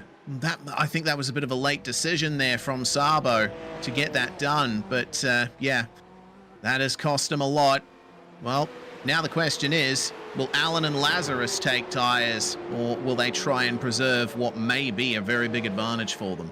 Yeah, anything can happen from here, so I would say Allen's going to go very conservative. I reckon you'll see Corey Lazarus do the same thing. I think they'll just, you know, they've both been chilling. They haven't been pushing their cars at all, so... Yeah, and Sabo very wide as he comes off of the Southern Loop as well, so he is absolutely on cold tyres. McCartan's on him. Stefan McCartan's right on him, and these guys are doing another lap as well. Yeah, they have. It's all falling apart for Antal Sabo, it seems. This means Sabo's going to rejoin. This is probably going to be about 6th or 7th spot potentially when he rejoins, because that's about where we're expecting McCartan to rejoin. Yeah, oh dear. Man, you know, I was talking at the top of the show about how big the points swing is going to be with it being a double points race. Sabo's decision to take tyres there might have cost him the championship lead. You never know. Ewan Baker, meanwhile, comes into the lane. He's going to fall down behind Pepperell, and looks like he has avoided taking tyres, has Baker, so he's going to come out well ahead. Now we just got to keep an eye on our race leaders and how late they go on. It looks like Sabo's starting to recover, starting to get some temperature and pressure back into those tyres, so the pace is about to start coming. Ewan Baker's got out massively ahead of him. Massively ahead. 15.7 second pit stop for Ewan Baker. And that's around 16 seconds or so that Ewan Baker has on him. So, you know, Ewan Baker was dropping off the back of the top 3 and running a long way behind them before the pit stops started happening. That tells me that that Baker's going to be safe in 3rd as Allen and Lazarus come in. Now, the question is, are they going to take tyres? I would expect them not to. They would have already seen what happened to Antal taking tyres. They don't want the same thing to happen to them. Well, Hugo Allen just ran a 30.256, so he has absolutely got life left in those tyres. Don't you worry about that. Yeah, the big question is how much fuel between these two guys is needed, and it's all about saving and putting yourself in the right position. I just don't expect these cars to go up on the jacks. I think that was a huge error. Cameron Dancer's now in as well from Sabo. He's just made a major mistake. Oh, look at Lazarus, got the jump on Allen. That was a great run out of the box. Yeah, good launch, didn't spin the tyres, and the big thing was he saved a bucket load of fuel. He did a great job. Oh, Pepperell just dices his way through. So Russell Pepperell yet to pit, but now slots himself just in front of these guys. Could Corey Lazarus take a race win here? Is this how he wins the championship potentially? Yeah, this is great. I'm rubbing my hands together in glee at this. What a pit stop it was from Corey Lazarus. Ended up running a pit stop some 2 seconds faster than Hugo Allen. Now he's defending. Yep, he is on the defense. Allen's going to bring the aggression out. Lazarus dives it to the apex of Miller, and now with Pepperell in front of him, that might slow him up and allow Hugo Allen the chance to get by. It's also going to offer Corey Lazarus a bunch of tow as well. Dips the tyre off of Siberia. We are going to get 12 laps here post-pit stop for these guys to go as hard as they possibly can. Ran 37 laps on that first run. 37 laps before they finally came to the lane. Lazarus has got to have a look. He's got to try and get by Pepperell. Pepperell can't go much longer on this strategy.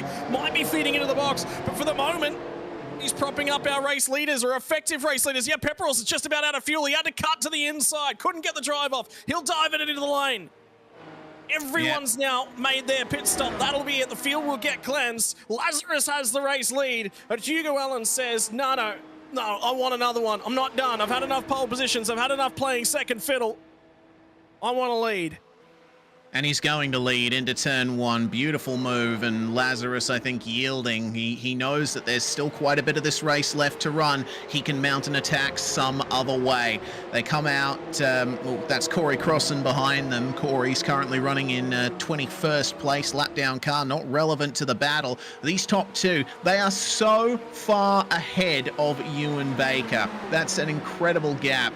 Ewan is some 12 seconds back from Corey Lazarus, so you know, it's just a two-horse race. Sabo 29.660. I think that was the fastest lap of the race, and it's by 0.3 of a second. So absolutely took tyres. He's got fresh rubber, and he's extremely quick at this point in time. He just took a huge chunk of time out of Xavier Simmons, and you know what? Simmons didn't take tyres. There's a huge opportunity. Sabo's got to be aggressive. Quali laps to the end of the race. You were going to see 10 flyers from Antal Sabo. And we know how good Antal Sabo is in qualifying. When it comes to one lap, he's certainly got what it takes, as McCartan will get past Mandela Pluck into Siberia. Pluck's going to try and fight it around the outside, but there's more drive out of the corner for the number 51. Remember, McCartan was the first driver of the top 10 to take a pit stop. So he has managed to get himself further up, but relatively, it hasn't gained him all that much. He'll be hoping that Dylan Jordan will have a few bad laps from here, having just come out of the pits. Well, the big thing for Stefan McCartan is he was ahead of Xavier Simmons when he pit. So he's lost about 6.5 seconds by being the first driver to pit, lowering the fuel volume, raising the fuel volume in the tank has cost him in the realm of 5.5, 6 seconds, somewhere right in and around there. Remember we were talking about that very, very early on? Xavier Simmons ran 14 laps longer. That is what it looks like in terms of, so that just about matches up to the numbers that we were sort of running. So turns out I did take math class somewhere along the way. Yeah, I've forgotten most of what I've learned, but it still surfaces from my subconscious from time to time. Well, that's the visual gap between Simmons and Sabo right now.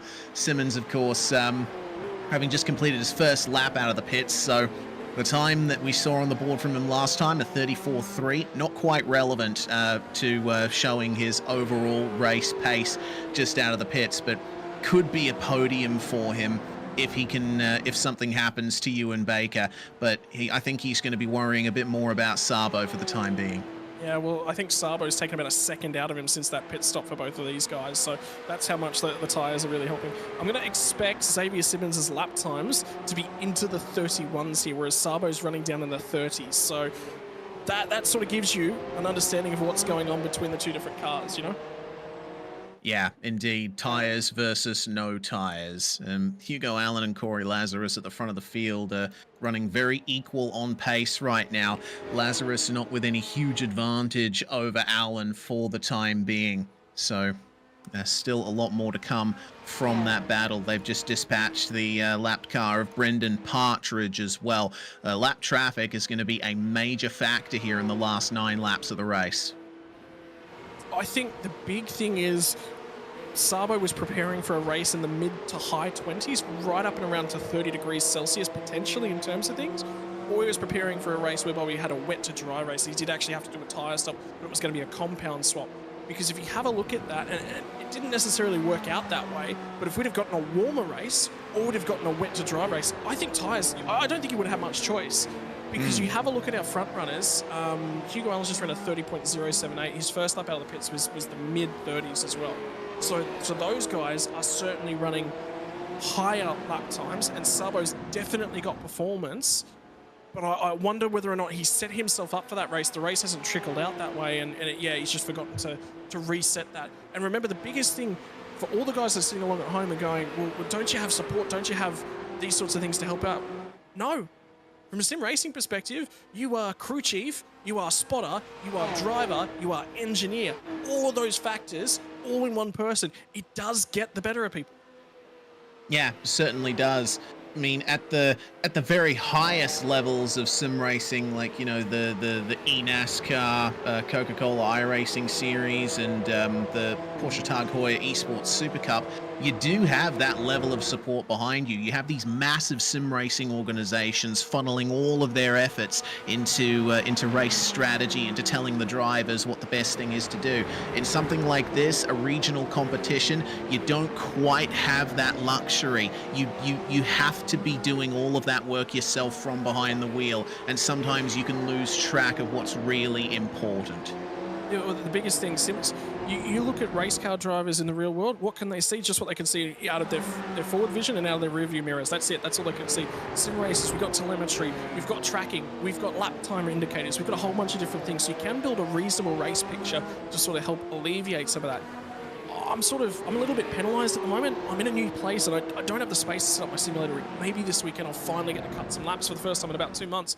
What have I done to keep my racing addiction up? Well, sit here alongside of you, Reese, so thanks for keeping me entertained, keep me in the sim racing world. Number 2, I love spotting. I really, really love getting in and doing strategy and reading races. I just about got a teammate a podium yesterday with throwing a wild card strategy at him. But that's what I love about racing, is that when you get behind the wheel, there's so many elements that are going on.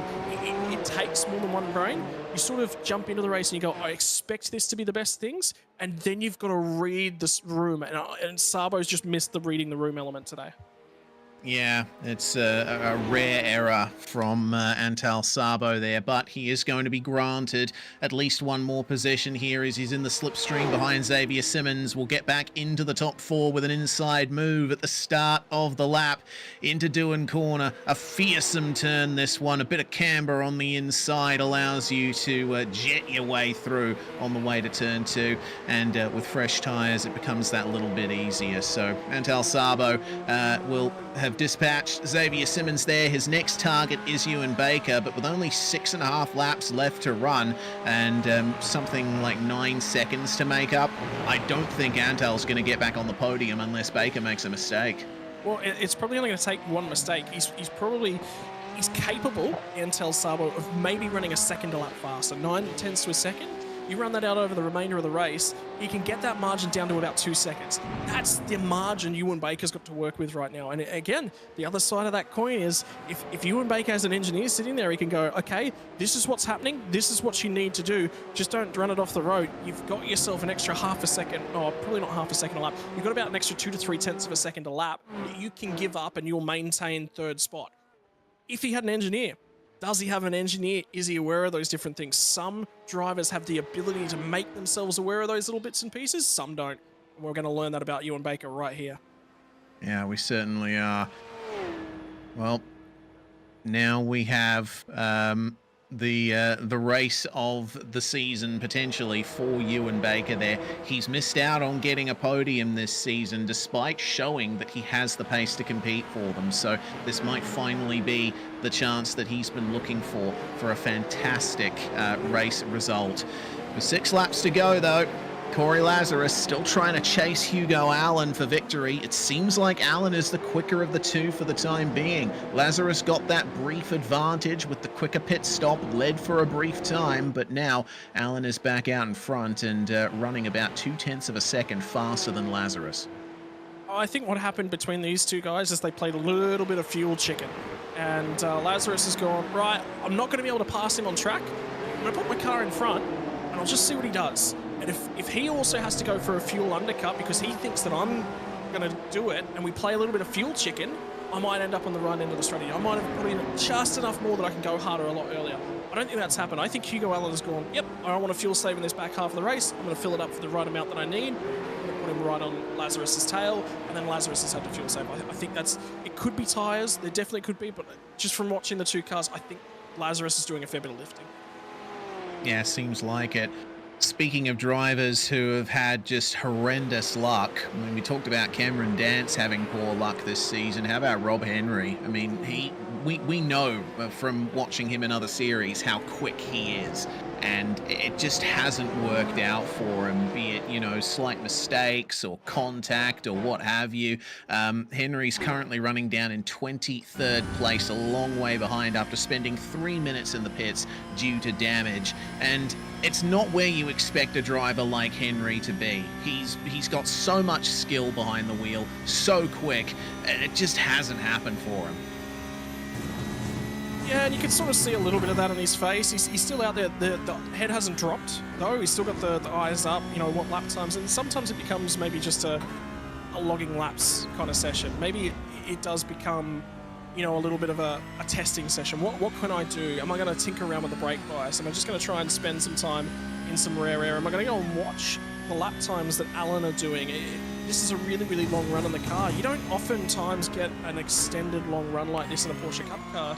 So taking data away from the event is sometimes the best thing. You could very easily could have quit out, could have run off and enjoyed his Thursday night. Hasn't done that, so props to him.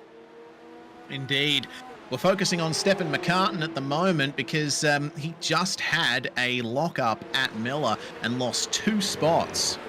Taylor Mitchell and Cameron Dance are now ahead of him. And remember, McCartan, he's spent a long time out there, already losing a lot of time thanks to pitting what we think is too early.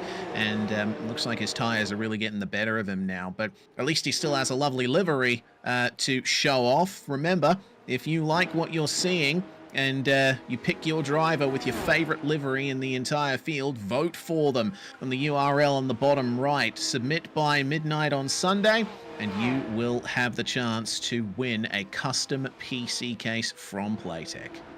Yeah, how cool is that? I just want to...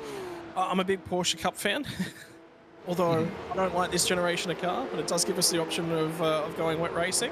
I don't know, it might be a Porsche, might be a Formula 1 car. Yeah, it could be just about anything. Might even be a motocross bike. I'm a big motocross bike guy, so. What do you guys like out there in YouTube land? If you had the opportunity to get yourself a Playtech customized PC case, what are you getting on the side of your PC and why?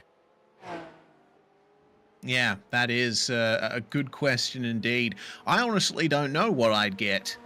It's something that I haven't really given much thought to. So, yeah, if anyone has any suggestions, absolutely go for it. Giant microphone next to a left-handed boxing glove? Yeah, maybe. Yeah.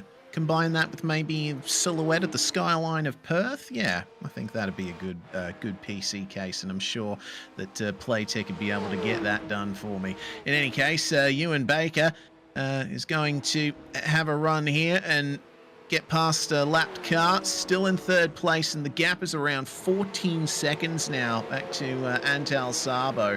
So, man, it just doesn't look like Antal's going to be able to catch him at the current pace.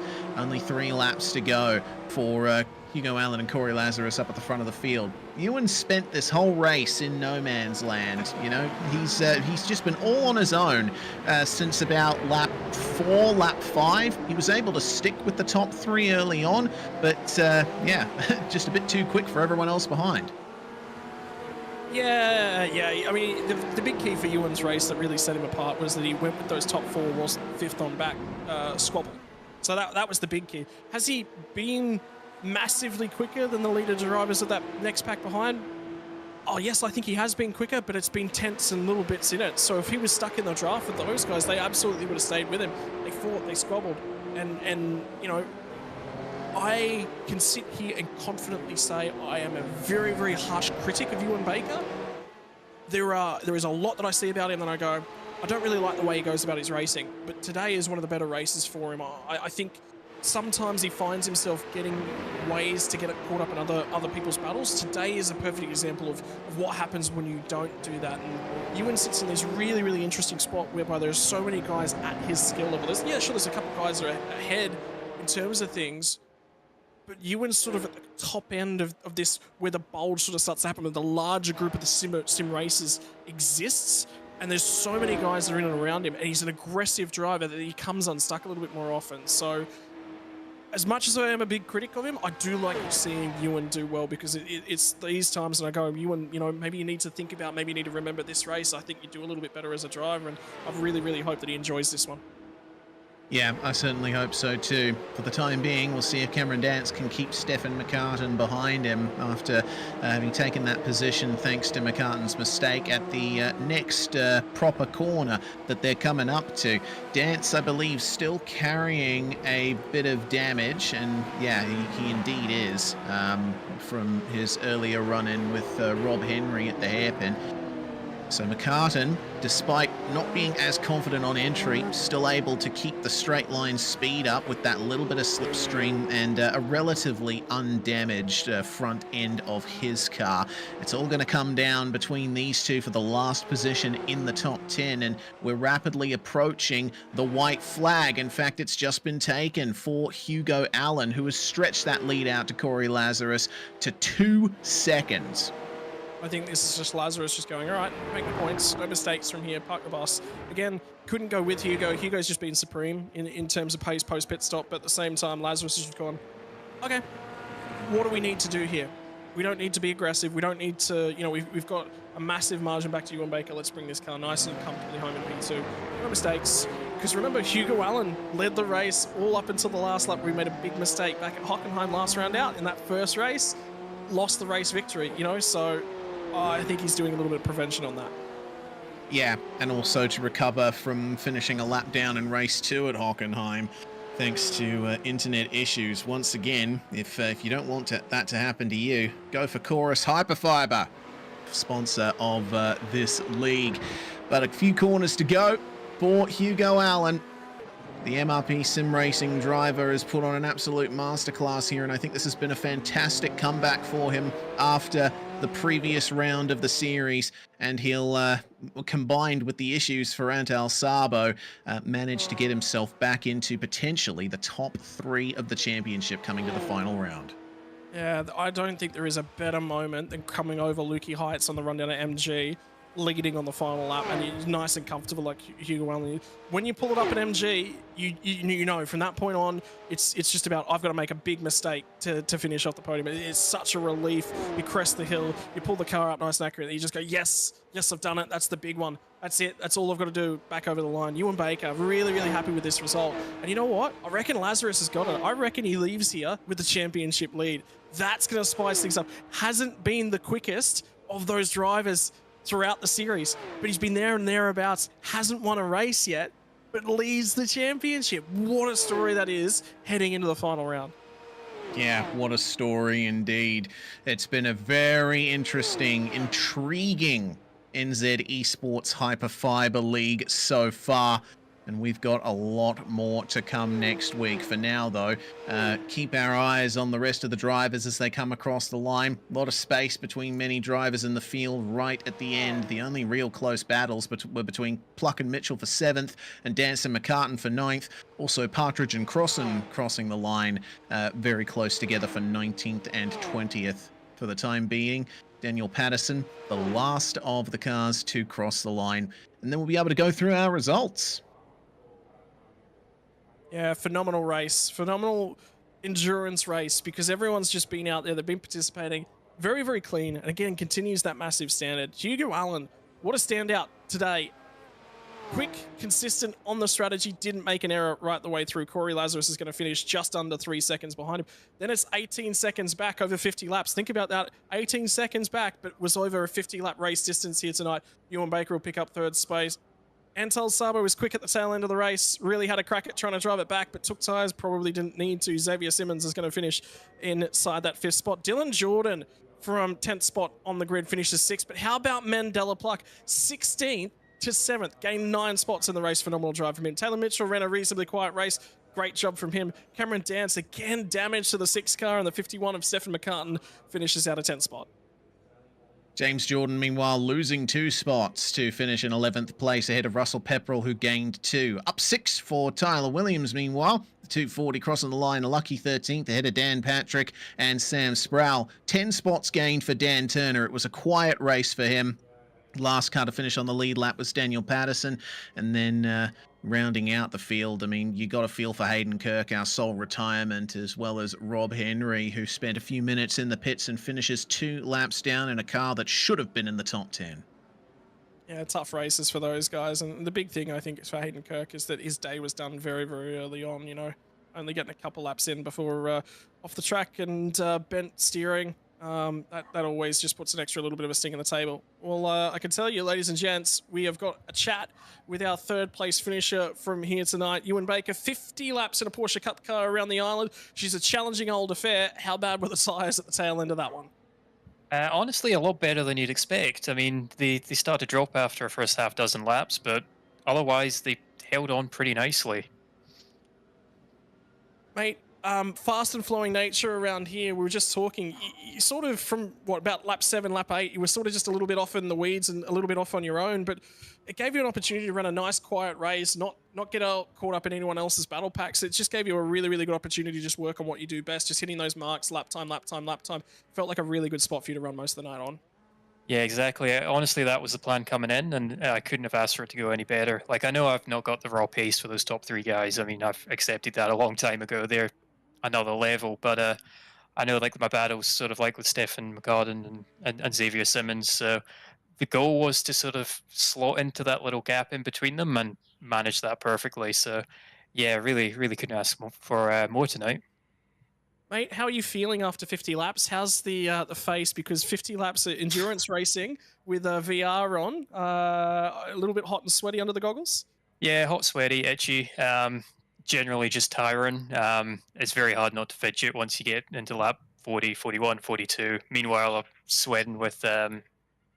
sorry, the audio's come through. Yeah, I mean, I'm sweating with Antel catching up because I know how fast he is. I thought, well, you know, a second a lap, he can get me. So, you know, bit nervous with that, but fortunately was able to hold it off. Mate, finally, congratulations on the finish here. 3rd place out of this one. Big old swathe of points. Who have you got to thank for getting it done for you?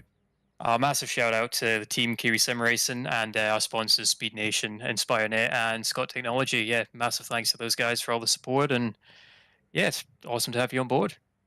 Mate, thank you very much for joining us. It's been a pleasure chatting to you here tonight. We'll see you again next week from the Nürburgring. Stuttgart special in Germany is always a grand finale to any Porsche Cup championship. Thanks for having me, and hopefully, yeah, I can return on the podium next week too. Mate, congratulations. See you then. Take one step further forward here, Reese, and I believe you're going to have our 2nd place tonight. Corey Lazarus is on standby. Indeed he is. Another strong race for you, Corey, and combined with the unfortunate pit stop error, it seems, for Antal, you might be in contention for the championship lead coming out of this round. It couldn't have gone better. Yeah, thank you guys. If my math is correct, I'll probably be 2 points behind going into the final race, which is nice and close, which is what we wanted. Unfortunate for Antel, maybe just chucked a few tyres on or something like that. But yeah, we did a practice during the week and timed the tyre stops, etc., etc., and it just wasn't worth it for the time that you lost in pits as what you'd make up back on the track with fresh tyres. So happy with the P2. Hugo was mega up front, and it was sweaty. Yeah, I'll bet it was. It was very close for you coming out of the pits there. You ran a pit stop 2 seconds faster than Hugo. Was that largely down to fuel saving?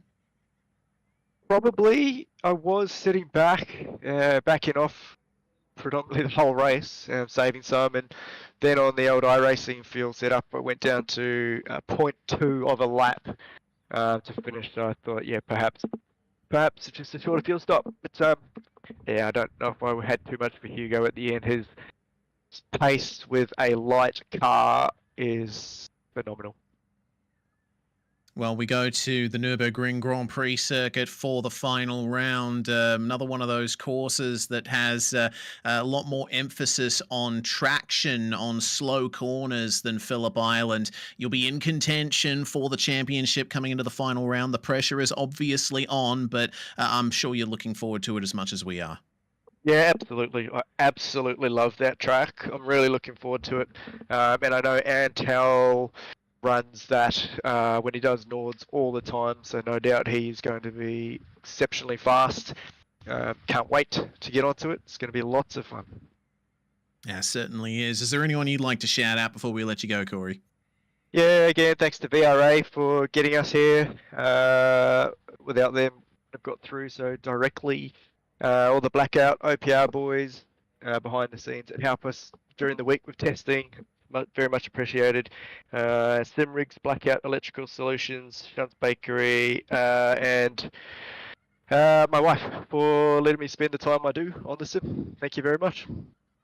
Turning into a very profitable endeavour here in the NZ Esports Hyperfibre League. That's Corey Lazarus there getting second place. Remember, of course, Playtech providing some fantastic prizes, including a custom PC case with the round winner's livery design, and that will go to Hugo Allen. Scott? Hugo, tonight's race win isn't just an endurance race win. It isn't just another strong result converting pole position to the race win. It's a custom PC case on behalf of Playtech as well. So, honestly, What are you more chuffed for, the race win or the PC case? I don't know. I didn't actually know that I was winning that, so I don't know what to say. That's really cool. Thanks for that, and thanks to Playtech for putting up the award for the round winner. In terms of things, that was a challenging race. We're talking to you about the requirement to look after the tyre, and the race was going to be a strategy sort of challenge as it developed. Ultimately found yourself on the right strategy in terms of not taking the tyres, and that became the difference between yourself and Antel Sabo. But Lazarus was on the fuel save game as well. It was tight at the pit lane exit, and in actual fact, he'd saved enough to jump you. Yeah, Corey did a really good job sitting back and saving fuel and saving tyres as well. So we both kind of somewhat had something to fight with at the end. I guess, yeah, it's not your kind of ideal race, just sitting in behind people to save fuel and do that sort of thing, but that's the game. And I wanted Antel to get by me early so that I could have the advantage of saving tyres and staying in the slipstream. So yeah, pretty much driving at 80% the whole first stint, and then it was a sprint race to the end. But yeah, I think I probably need to go back to school because I overfueled by about 5 litres in my stops. That's why Corey jumped me. But yeah, really stoked with the consistency, and happy to get my fastest lap of the race on the last lap as well. So shows that there was still a bit of tyre there to fight with. Mate, challenging to run 50 laps around here. I mean, it's a hot and a sweaty affair. Like you said, it's easy when you can just sort of back the pace down a little bit, take a breather, look after all the equipment, but still the challenge of an endurance race. You know, we were in the sim there for about an hour and 15 minutes. That's a long time sitting in. You've got 15 minutes for qualifying as well before that. You've got to be doing practice laps before that. How's the bladder? I get the feeling there's going to be a pop off to the toilet as soon as we're done here. Oh yeah, yeah. No, it's yeah, yeah. You know what it's like. It's tricky, but yeah, no, it's good fun. I'm really enjoying it, and to be honest, even though it's a bit of a different format compared to the other races, it's quite, it switches it up a bit, brings a bit of strategy into it, not just about driving fast. It's more about looking after tires, which I quite enjoy. So yeah. Yeah, really good fun. But yeah, just stoked to have had the opportunity to race in the series thanks to Sim Motorsport NZ. Sim Motorsport NZ and Sim Ability and Virtual Motorsport New Zealand. I really appreciate it. Mate, well, finally, congratulations on taking a race win. Big shout out to Playtech. We're going to be giving that a PC case to you as well. Congratulations on a race win, and we'll see you again next week. Any thoughts on the Nürburgring? How confident are you heading there? I've done no racing there. I don't know how, but it's just one of those tracks that I've barely ever touched. So it'll be interesting. But yeah, we'll just go on, same mindset, and have a crack. Head down, get some practice in, get some sleep, and we'll see you again next week. That's the one. Thanks, mate. All right, well, congratulations, ladies and gentlemen, to Hugo Allen. Tonight's race winner walks away with a big old prize that he certainly wasn't expecting. And Reese, an hour and 15 minutes worth of hard charging. Not necessarily hard charging the whole time, but how good was that second battle pack that we had for such a long period of time? We talked about the issues for Henry, we talked about the issues for McCart and Dance. That's just racing, though. But we had cars together on the track. We had strategy. That race kind of had it all, and we've still got one more round in the New Zealand Esports Hyperfibre League left to go. And, well, it's heading to Germany. Like I said, it's Stuttgart special. This car, this combination, it could provide anything. Certainly could, and the championship standings are really closed up as well. Antal Sabo finishing 4th, Corey Lazarus 2nd. That brings Lazarus to within 2 points of the championship lead coming into the final round, and Ewan Baker remaining in 3rd there. Hugo Allen managing to move up to 4th spot, 7 points in hand for him over Stefan McCartan.